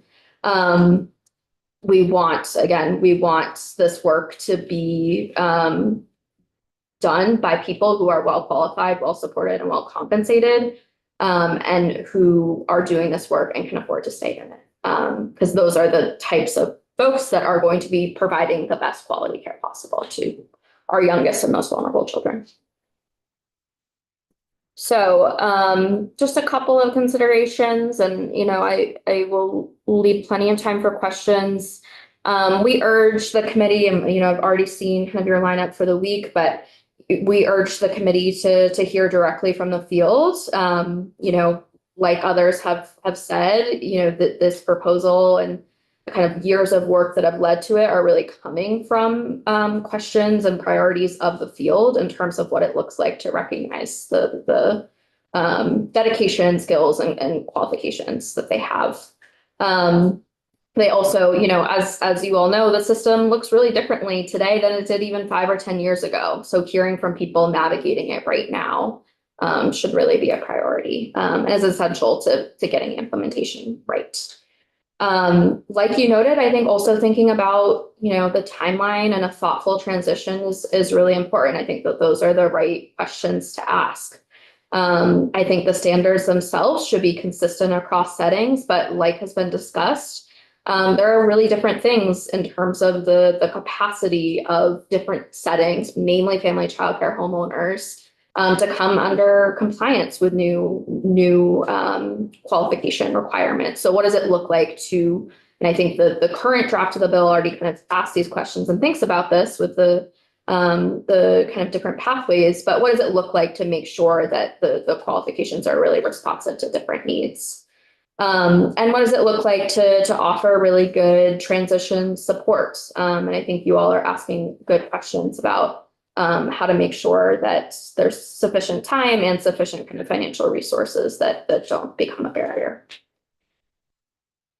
Okay, and then finally on this slide, supply, access, and workforce continuity. I think, like Sharon said, I think in the long term, we believe that the theory of the case that licensure will strengthen access, will make this a more appealing field for people to enter, is one that we believe in, and the research really backs.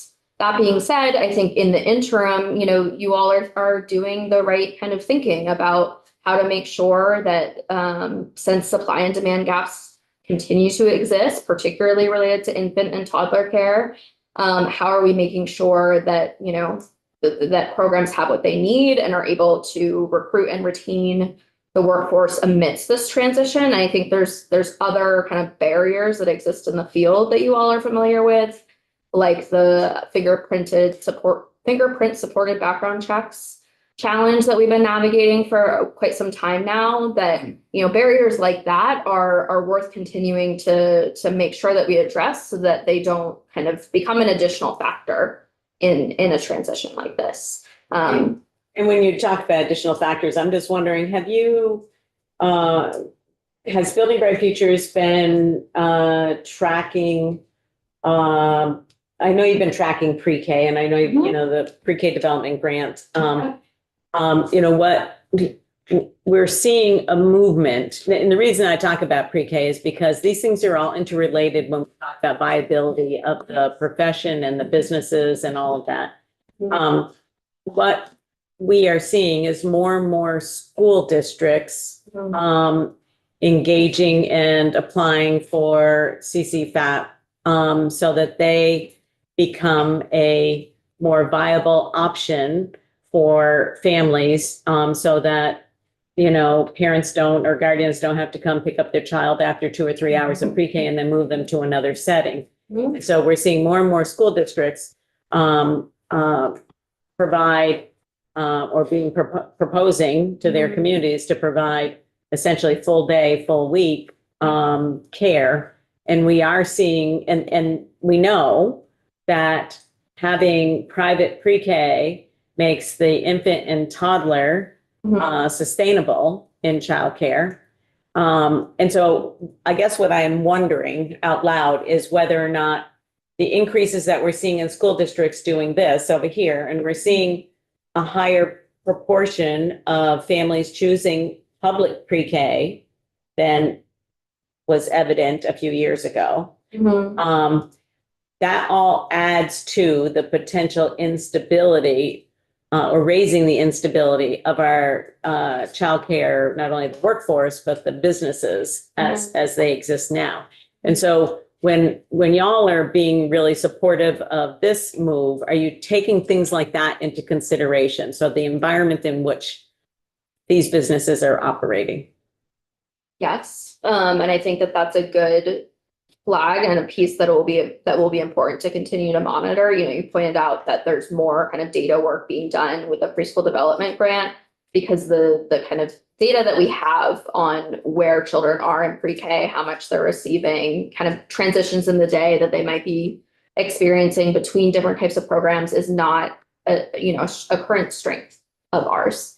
I think that anecdotally, another thing to consider in relationship with the kind of trend you pointed out is we're hearing a lot about, private center-based programs and family childcare homes who were pre-qualified pre-K providers who are not interested in participating anymore, in part because of the higher reimbursement rates that are available to them through CCFAP and the complexity of participating in both programs, and having families who, if they participate in both, have a part-time certificate through CCFAP, right? And And, you all have started to explore kind of the complexities of those two systems. I think, frankly, like if we were, and this goes back perhaps to like the farmhouse metaphor, but if we were building an early childhood system from the ground up, I don't think that we would necessarily have all the different kind of components and systems that we have now.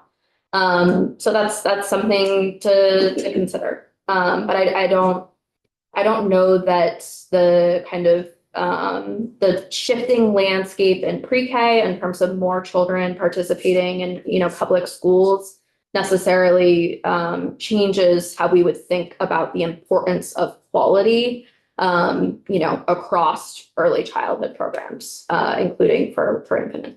Yeah, I mean, of course, we want quality, we want to be supporting quality programs Right. regardless of where children are receiving their early education. I'm not saying that. I'm just saying that there are a lot of things that are impacting the landscape right now, and there's a lot of moving pieces, and a lot of those pieces haven't actually landed yet.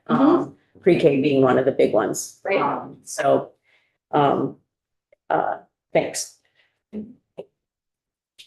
Yeah, so with that, I think from Building Bright Futures perspective and based on, again, what we're hearing from our partners and the network, from early childhood educators, I think that, the question isn't so much whether Vermont pursues this, it's how to do it well. And, I hear the concerns about it being, there being risk associated with being the first state in the country pursue this. And, from like a bigger picture national early childhood policy lens, this is absolutely the direction that people are heading.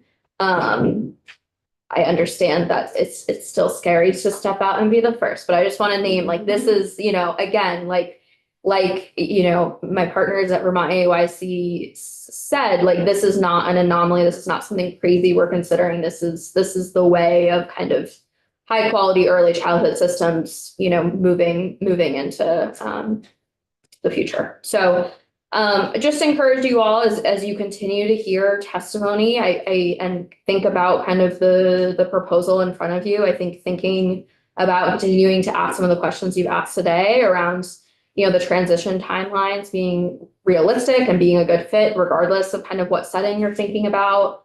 Are the supports that OPR and others are laying out, are they sufficient from like a financial, technical, administrative perspective? And I think CDD will be, a great partner in kind of thinking through some of that as well.